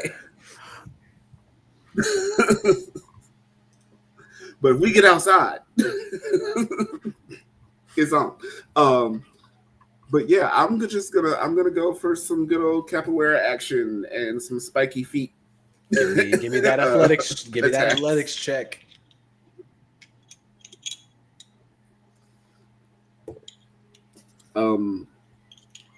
That is an 8 and a 3. That will not hit as you attempt to go for the strike, and it lifts its arm and blocks the initial kick. You like lift up in a capoeira style for another one, and he just raises the trident to block that one and pushes you off. So I'm reading my powers as I'm playing because I don't know how to play this game. Right? Yeah, of course. And I see I have this power boost thing, right? Uh-huh. Does that increase my attack roll, or is it increased to damage? Power boost increases. Let me find that. That is just your damage. Copy that. All right, I'm going to attack again. All right.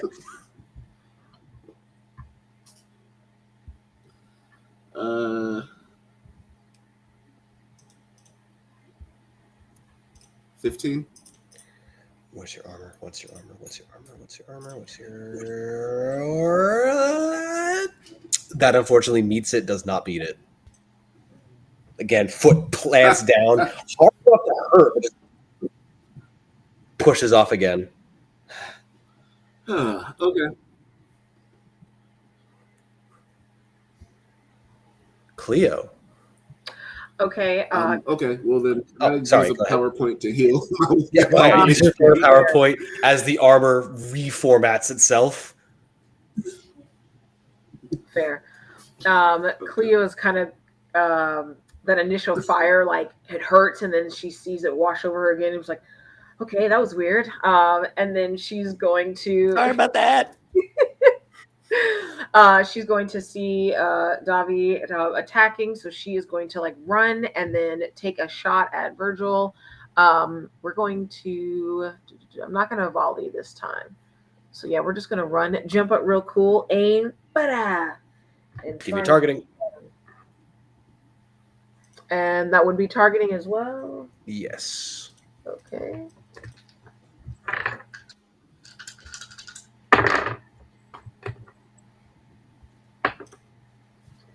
Okay. I'm not allowed to be happy. So. Wait, you are targeting him. Remember, you upshift one of your die, so you have an additional die that is the highest one that you can get off your thing. Okay, let me make sure I rolled all of them. The 2, 4, and the 6. Okay, so I can make one of them one more higher. You also have a D8 you can roll now. Oh shit! Hell yeah! Let's go, boy. D8. Make sure I'm not cheating. Okay. Dang, it was a 7 on it. What's your total? Let's see. 15. Just barely. It does. Yeah. As it hits and it like grazes the armor. Oh wait, no. I have sharpshooter, so it'd be 17. 17, because you're sharpshooter. Yeah. So retake as you essentially Gurren Lagann style, like run, pull the arrow free, jump, and fire. It looks like it's about to miss, like as it just curving by, and as he turns his head, a second arrow just into the chest. As he takes another point of damage.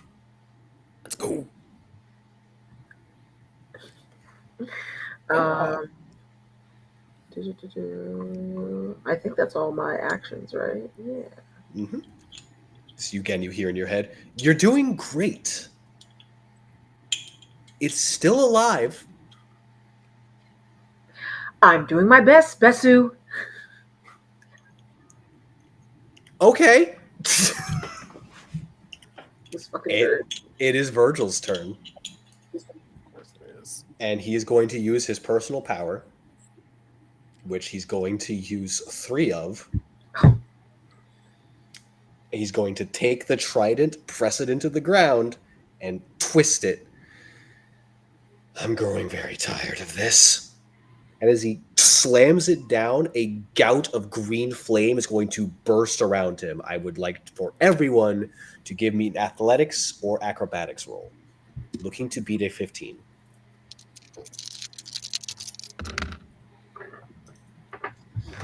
I don't.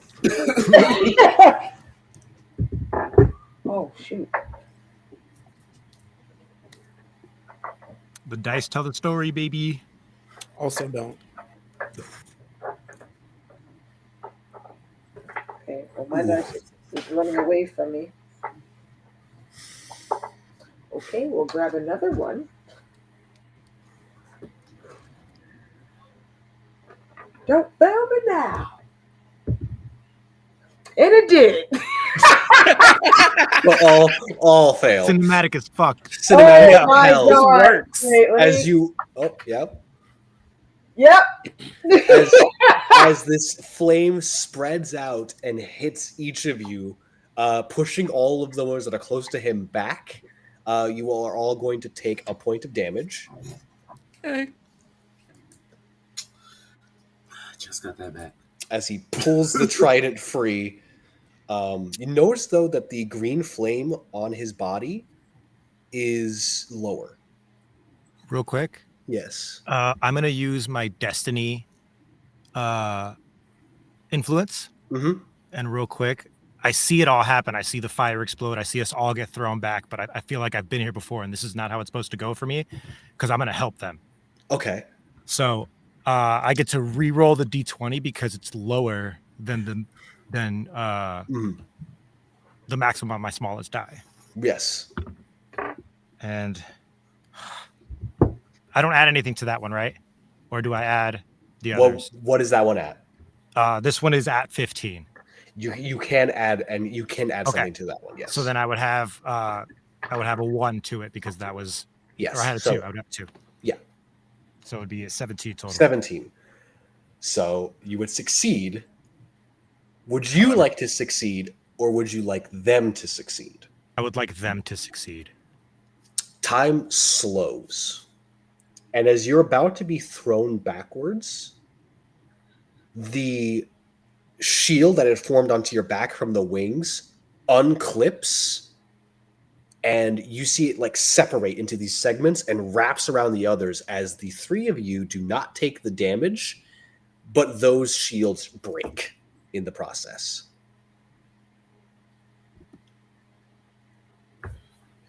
I can't, take damage. but you will take the damage.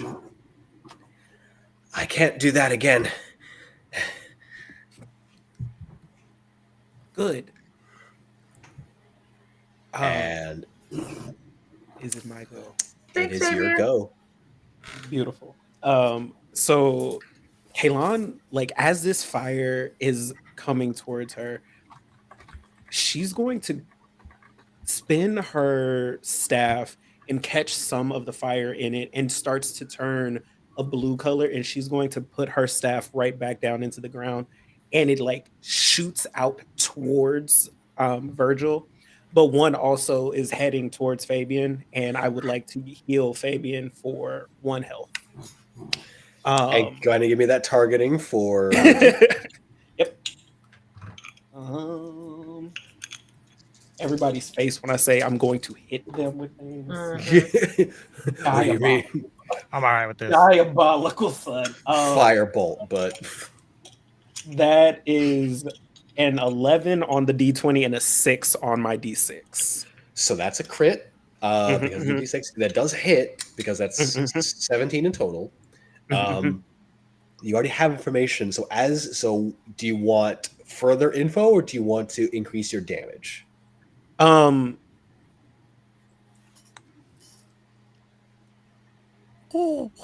almost dead.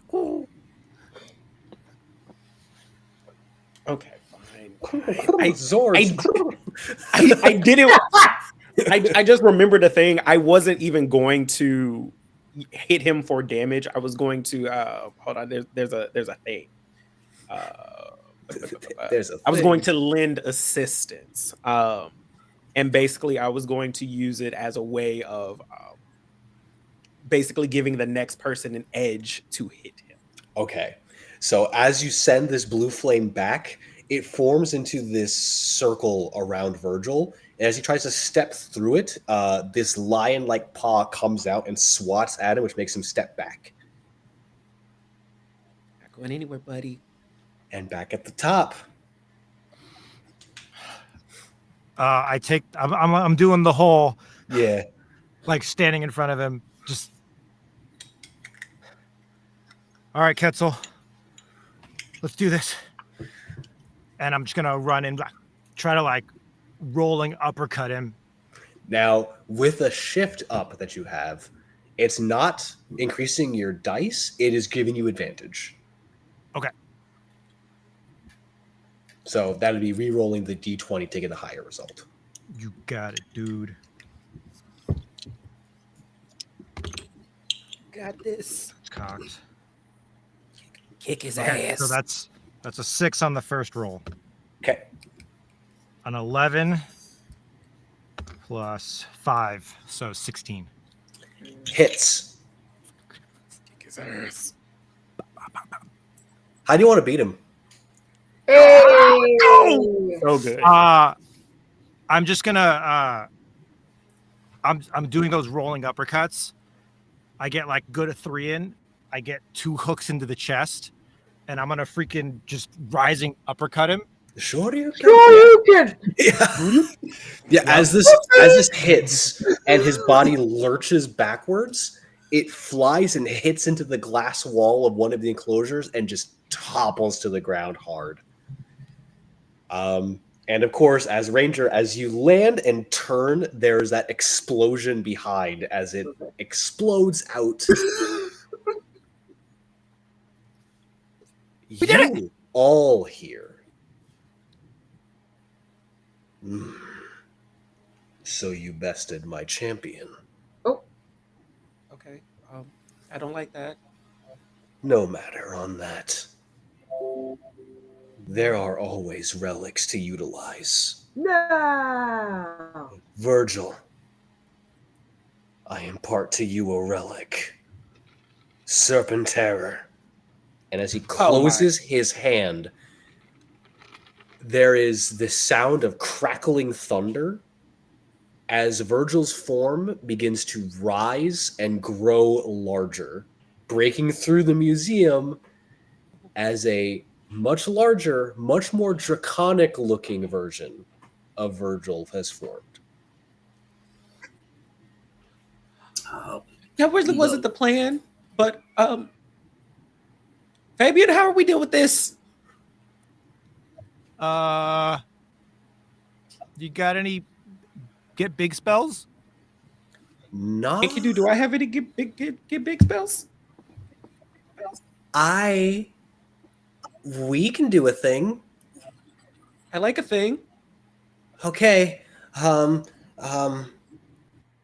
So yeah, you'll probably be fine. Just give me a second. Okay. As from the center of where the morpher was, the symbol glows again as each of your morphing forms pushes out and seems to wrap around the museum, taking bits and pieces of artifacts and fossils with them before, in a blinding flash of light, you see these beings bound before you. To start with, Fabian, rising from the seemingly out of nowhere. I had to pull up the things I specifically put for your guys' stuff. Rising from the water, you see a massive feathered serpent, seemingly made of machine and bone, that as it curls and uncurls out, you see its color shifting into this beautiful, almost saffron yellow color. As its mouth opens and it swallows you, you find yourself in a cockpit, and wrapped by all the manners like mechanical gears. Welcome to the Saffron Water Quetzalcoatl. Fabian, no! Fabian! And you guys just Enkidu, I trusted you. Yeah, is awesome. As from the sky, darting down through the clouds and like splits it. Cleo, you're immediately like overtaken before you can get a full glimpse of this bird-like creatures. Again, mechanical and bone structure. Its chest piece almost appears like a cathedral with stained glass that depicts various queens of and empresses of various types. And as it lands on the roof of a building, wings spread out, as you like appear in a similar cockpit, though yours appears more like a lounge. Oh, hell yeah. Kind of like laid out, as in front of you appears several bowls of incense and sand, that as you wave your hand, the beast moves as you are piloting the Magenta Air Besu. Hell yeah, brother. From the ground itself, ripping its way through and clawing up into the sky. For a moment, you can see the image of a wolf overtaking the moon before this creature lands and stares down at you for a moment, Davi. Before, as it howls, its chest bit opens as several tendrils grab a hold and pull you in. As you find yourself not in a cockpit, but in a completely dark room, you extend your hands out and you see that your body is now an extension of this mechanical beast's form. As you pilot the Smoke Earth Lobiso. And finally, rising from the green and blue flame, you see a lion's paw jut out, and then a second one, a regal head mounted by a crown made of several obelisks all placed together, a scorpion tail rising up to join it, a massive manticore that as it rises and roars into the sky, it kneels down in front of you and opens its mouth for you to step in. Very gingerly, she's going to walk in and just like touching the roof of the mouth as she goes in. Inside, you find yourself, again, in a cockpit, but almost like a treasure haul. You see around you gold, artifacts, weapons of various types, and a throne. Oh, she sits. As you find yourself piloting the Lapis Fire Manticore. As the Zords all collectively join in, I'm going to post yours. Hold on, because I can't send yours via Discord, but I'm just going to post a thing for each of you.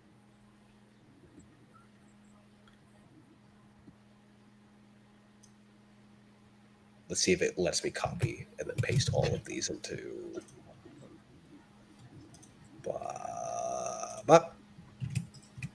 And it will not, so I have to do this the annoying way. That's fine. It's okay. So, Magenta Erebesu.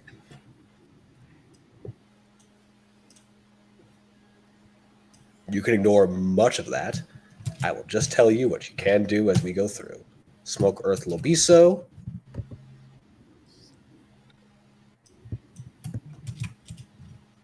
Lapis Fire Manticore. Saffron Water Quetzalcoatl. And I will take this Smoke Earth Lobiso and I will put it into our chat here so that you can also see it.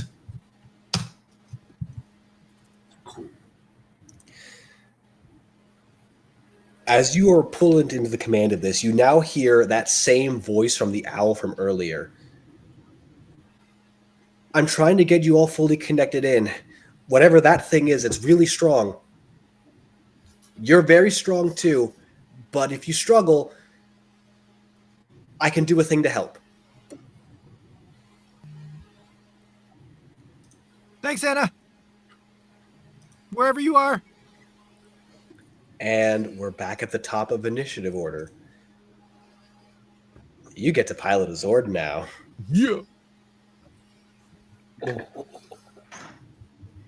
So, pilot of the Saffron Water Quetzalcoatl. You have a series of things you can do. Lightning Would cannon. you like to use your lightning cannons? Yes, I would like to use my lightning cannon. Please give me a targeting roll. Okay. You will be using a D8, up to a die of a D8. Okay. I forgot the 6. Okie day. That's bad. I got 6. And then a 5. So 11. As the Quetzalcoatl's wings spread open and its mouth opens in a very King Ghidorah-esque fashion, you see its body begin to glow as a brilliant series of yellow, and then it unleashes this lightning bolt, which as it hits into monster-sized Virgil, who takes a step back. He doesn't seem hurt, but he seems stunned. His body like flinching, sparks still flying off of him. So he's not hurt from this attack, but he can't move for his turn. Oh, we got another dog. It seems. Yes, a 5. This means an upshift to all party members for this round of combat. Yes. So, Thank you so much for that. So with that being said, Lobiso, Davi, you get to make an attack. Okay. I will want say, to try to make a bite attack. Go ahead and make a bite attack. Go ahead and give me a brawn roll. So that's a up to a D8, but it's up to a D10 because you're upshifted. Okay, that's several dice. Hold on a second. That's a lot of dice. I I think that's my favorite part about this game so far. This is dice. Is I get to roll all the dice. Okay, so that's a 15, an 8, a 4, another 4, and a 1. 15 and 8. Well, that is a crit. So you're going to double your damage here. Okay. The Lobiso like lunges and then pushes itself onto 2 legs as it just latches on to the throat of Virgil.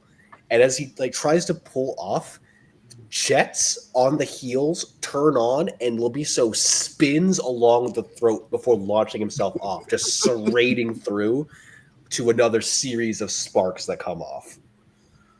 That's satisfying. You, by the way, can feel every movement of Lobiso as you're like helping with this. You're almost nerve gearing this, if it's the good way to describe it. I can get used to this. Do I still have extra attack, or is that you do not for Zord form? Okay, good to know. Cleo, you're up as you hear Besu chime in. So, is this to your liking? Besu, this is fucking lit. Are you kidding me? All right, so how would you like the servants to operate? As you see apparating from the incense, what appears to be several jinn. Besu, you just keep coming with surprises. Yes, let's do it. Let's see. Looking through for the magenta air Besu, looking at their attacks. Talons or lasers? Lasers, let's go.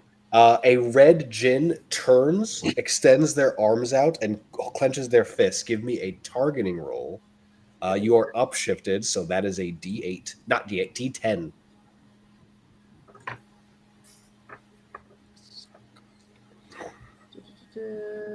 Targeting. D60, 52.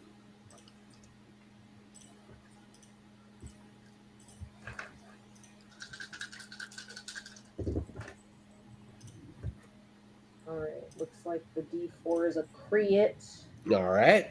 Well, let's check real quick with the D2 first. Nope. Okay. So 15 on the die plus the 4, which would be 19.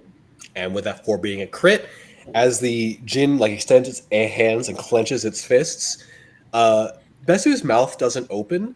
Its wings unfurl out further as you see these reflective images of light shine on the wings and then burst free in a series of laser strikes that hit into Virgil, sending him backwards into one of the buildings, which immediately collapses as he falls backwards.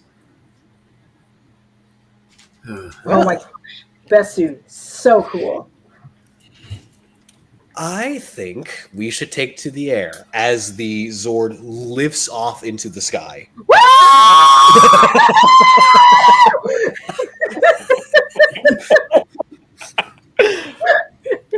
As Virgil plants the trident onto the ground and pulls himself up and is going to looks between everyone and is going to take the now massive trident and is going to attempt to just lob it towards Besu.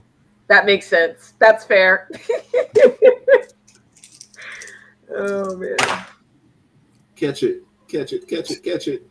In the beak. Yank. As the trident launches towards you, I have to actually look to see what this Zord's evasion is because it might be higher than I thought it was. Yeah.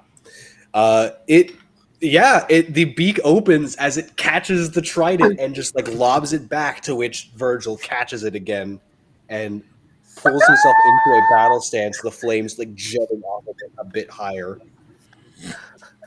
Sucker!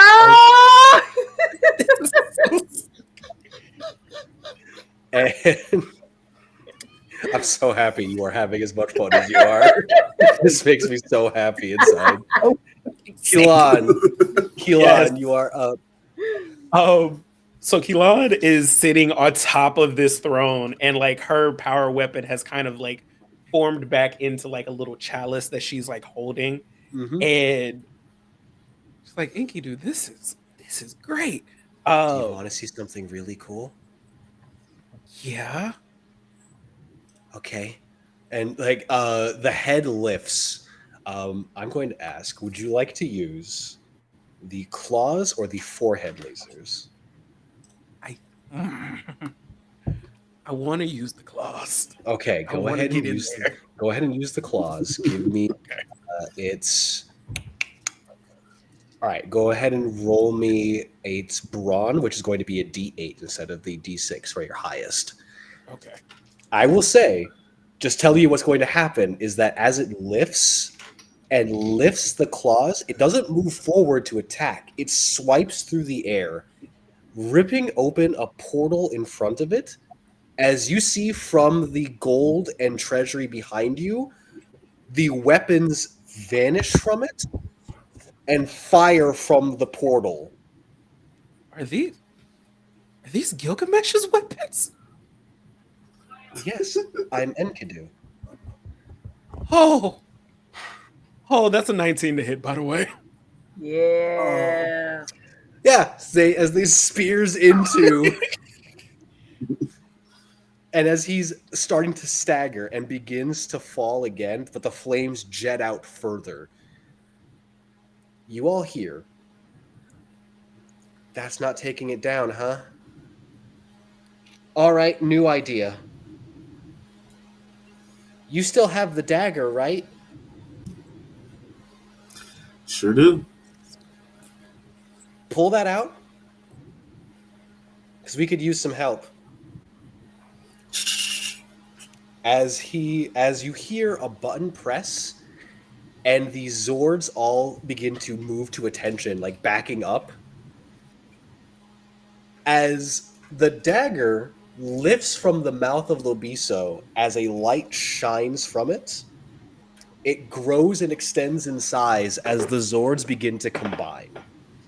Lobiso's body straightening before pushing forward as its hands form into a single left arm. The Quetzalcoatl's form curling in and forming into the right arm as well, clashing into where this dagger's light is forming. The winged form of Besu, the wings push out as the legs extend out further, the talons closing in and forming into healed feet as it closes in, as the legs and wings lifting up to form parts of the torso. Enkidu folding in the lion's head at the center of the chest as the rest of the body forms up and plants in, the tail extending out and being held by Lobiso, the arm, into a staff, which as he sets the tail down, it splits and forms into a blade. As a effeminate head emerges from this being as what forms, and I have to find the name of what I called this.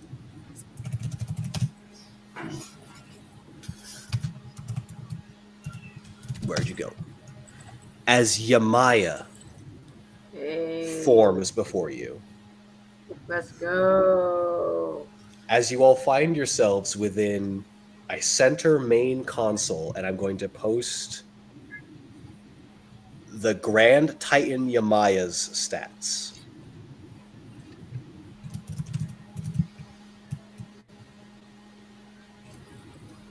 Also known as the Omega Megazord. This is everything I have ever wanted as a Power Ranger nerd.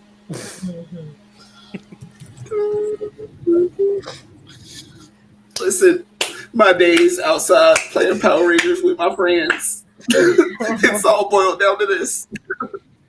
Oh, that dagger was useful. We have one more coming.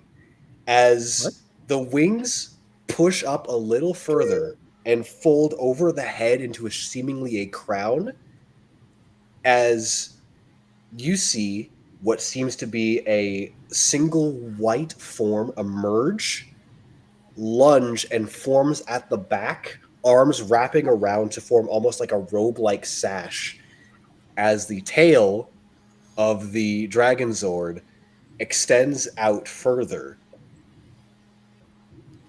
Yamaya's other In the background, you hear as Yamaya's other arm reaches back, takes the tail, and removes it. spins it, and forms it into a bladed whip. All right. Yep. Here we Grand go. Titan Yamaya. All right. Let's go, Rangers. And we're back at the top of initiative. Guys. Yeah.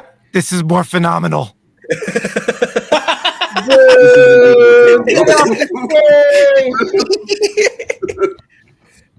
What I'm going to allow, everyone here is going to get an attack with Grand Titan Yamaya. Okay. Oh, good. So, we're up first on that initiative round. What would you There's like so her much to do? Cool stuff. I think since I gotta hit him with the whip sword. Go ahead and give me a might check. So give me the brawn. So that's a plus D6. So give me up to a D. She's still upshifted. Give me a D8. Okay.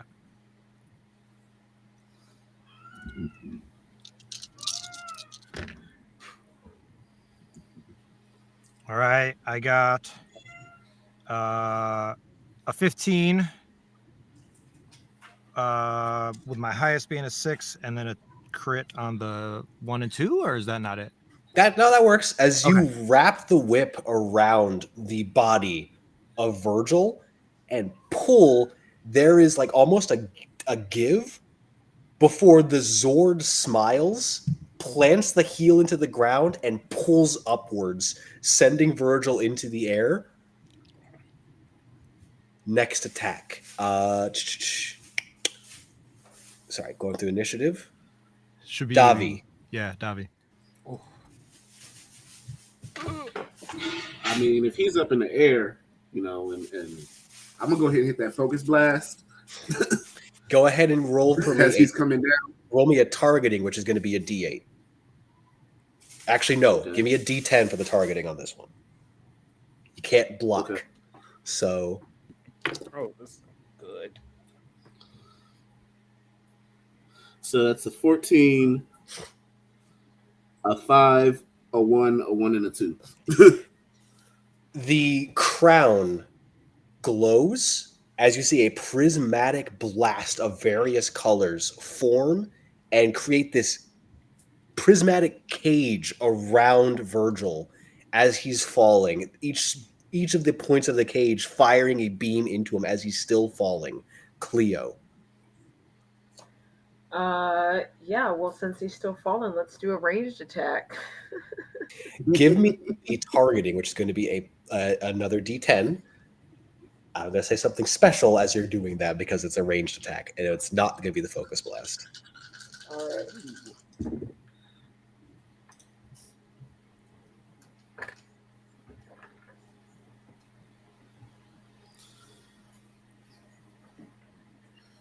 All right. That's not going to do it. That's just going to be a 10. It pulls and creates, as it like slings the whip around the sword, there is this flash of energy as you see a massive bladed bow forms, and it reaches down and grabs a hold of the bow itself and begins to pull back on the string. It aims initially, and you see it not fire as if it's gathering energy. So I will keep the D10. I will keep the 10 that you rolled, because we're going to add it to your roll. As he can't move. John. Oh, my babes. So I would also like to use a ranged attack. Give me a targeting. Yes, please.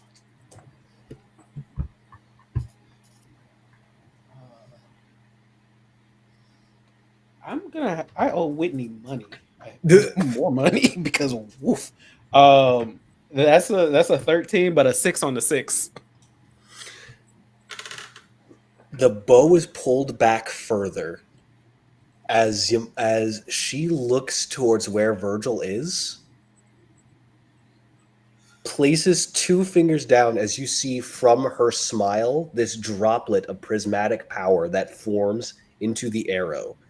And at its tip, you see a variation of the different forms of your mythical creatures. Get off my planet. And shoots the arrow.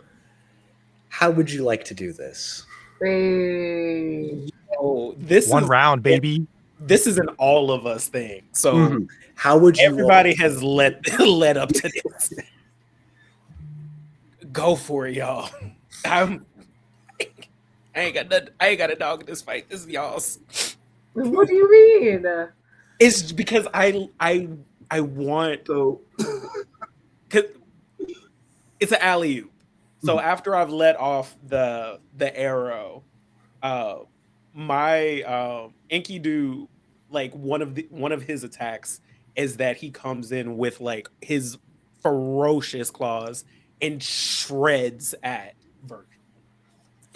The mythical being of Enkidu the Manticore, as it pushes out of this arrow and goes for a strike, you see for a fleeting moment, not the claws of the Manticore, you see the curved blade of Enkidu himself swing out and clip into Virgil. Cleo? The wings kind of appear like on the side of the Manticore, almost as like Manticore, making it like go even faster. So it's almost like this flash of like the wings on the side as it hits into Virgil. As this wings extend out, forming into Besu, almost angelically, you see again in this fleeting glimpse of the Manticore strike turning into Enkidu's blade, a Empress carrying aloft on her wings Enkidu before it returns back into Besu to carry further and faster. Sorry, going up my list. Davi. And just the whole wolf fang concept, the kind of like almost spiritual wolf forming as spikes come out with that sort of silver energy to them. As that comes out, it splits away, like almost splits in half, and comes back in as these 2 claws of a wolf. And you see 2 different forms of the claws on the sides. On the left, you see almost a revolutionary fighter, someone in military gear. But on the other side, you see a woman in equally revolutionary gear, though of a much earlier time. And they both come together into a single attack. And, of course, you have the final one, Fabian. I think He said, I don't want it. No, yeah. This is hard. How do you follow that? Quetzal. You know what to do? As Quetzal's going to turn into lightning. As the mouth opens, as a burst of lightning fires from it, joining into all of these attacks. And through the lightning, you see for a moment a Jaguar warrior pushing forward with the they have a name, I forgot what they're called, but the side-bladed axes with the stone swings free before it forms into the serpent again. As all of these energies collide, there is this burst of every color and then nothing. And as the Zord turns, undoes the whip from the bow and like holds them out, there is an explosion behind her, a shower of sparks and flame, before she turns, nods her head, and dissipates out, almost de-digitizing, and leaving all of you as rangers back on the ground. Wait, Keelan, you're actually from Babylon? I told you that when I met you guys. I don't know why you thought I was lying. I just thought you were weird. Hey. You're muted. That's. I mean, to be fair, you are kind of weird. Okay. So I hate to interrupt. Love you, though. I hate to interrupt, but you're all about to be seen, so I have to do this. There's another button press as the four of you see this, this burst of colors from your suits appear over your face, and you are pulled from the location and find yourselves in almost this mausoleum. In the Underground, assuming several columns like holding up the roof and the ceiling, keeping everything stable. You see Anna, who is flipping rapidly through a book as a clockwork owl sits beside her, watching you all. And behind her, you see what appears to be a large stone sarcophagus that is partially open. A series of tubes feeding energy, almost the morphing grid-like energy, into the sarcophagus. I'm sorry for having to do this on short notice. We weren't expecting things to get this far that fast. Anna, what is going on? So she folds her hands together and just kind of steeples her fingers. Okay, I need you all to not freak out. I just walked into a manticore's mouth. So my name isn't Anna. That's the least weird thing you said all day. My name is Nada of Eltar. Like the Eltar? She nods. And without your help, I don't think we can save the morphing grid. And she turns and moves to the side as you see within this sarcophagus a pale blue humanoid, older, wearing a gray ragged cloak. Nor without your help do I think you can save my father, Zordon of Eltar. And that's where we're going to cut to credits. Yay. I love Power Rangers. I love being a nerd. Yeah, boy. Yeah, Y'all I are got to give you cool. a slow clap for that one, buddy. That was Very great. nice. Very nice. I want to thank all of you. Thank you, everybody that donated. Yeah. Throughout the entirety of this all of this, especially tonight. Thank you all so very much. We are supporting an amazing cause that is going to help save a lot of people. And that's, I think, the thing I'm most happy to do. Thank you all for joining us, of us being nerds and playing Power Rangers, and somehow me convincing people to say, let's go more phenomenal, and it not be weird. So, what are y'all doing, and where can we find you on the internets? I'm not going to do a die roll for this. Now I'm just going to do, where can we do this? Hey, Mac, where can we find you on the internet? I haven't been on the internet too much here lately, but typically you can find me on TikTok at Coco Mac Productions or Epiphany Dice, where we make lovely click clacks. And I am currently running an avatar campaign, and I am desperately behind uploading the episodes to YouTube, but you can find that also at Coco Mac Productions.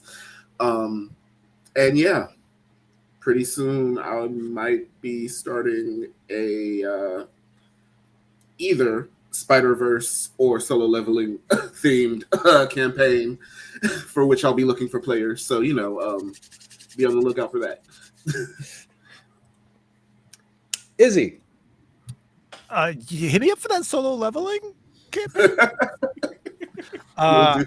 My name's Izzy Del Rio, and you can find me at izzy.delrio.jedi on everything. But on Threads, hit me up at Echoes of Id. That's my TTRPG content page, and you guys are awesome, and that was really freaking fun. Keon.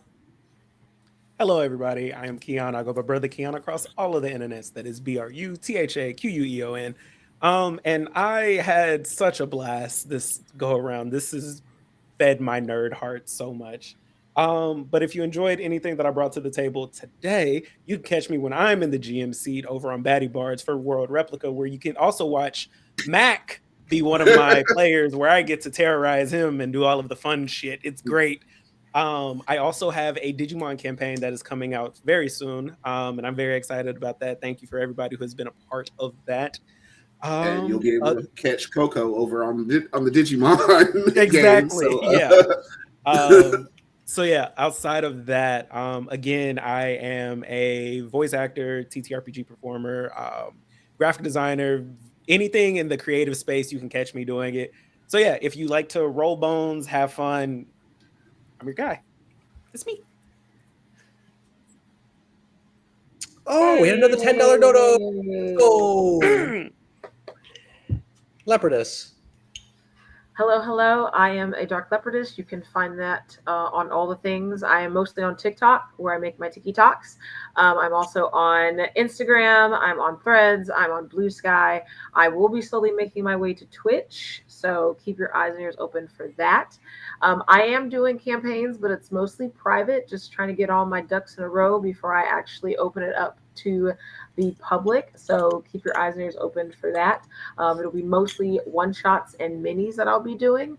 I'm trying to learn Foundry. It is a bit of a beast. So as I am sort of guinea pigging my friends and mutuals, once I've gotten that together, I will be opening that up for the greater community. This was a lot of fun. I love doing anything for the community. So it was great being a part of the BIPOC Vampire Day to raise awareness for sickle cell, which is a very, very serious disease. So anything to help, and a thank you to all of our donators. That is great. Even if you just came and watched us, that's awesome too. I am a millennial, so Power Rangers is near and dear. I actually was in love with the Pink Rangers, so this was really, really nice for me to play.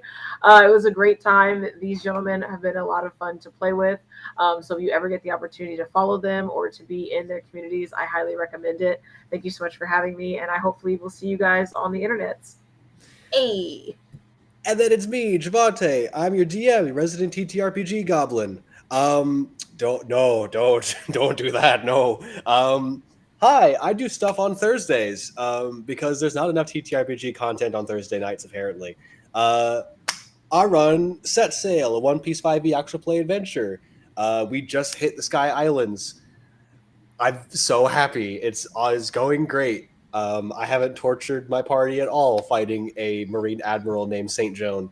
And on the other side of things, on opposing Thursdays, I run Blood and Cinders, a game set in the world of Somnus Domina as made by Logan Laidlaw from Nat19, where I also haven't been torturing my players with deals they can make with the primordial god of dark secrets and blackmail. I'm also, I'm also a player on our Chicago by Night campaign over on Paige's channel at Pluto's Underworld, where I play Zai Ragnail, Clan Zamitzi. I have fun with people. I'm also a lore writer. I write the lore for Arclight Court.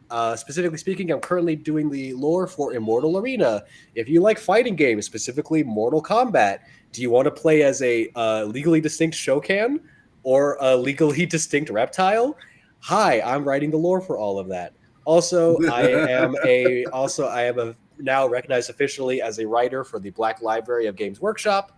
I am currently working on a book for the Carcharodon chapter, which is great. That's me.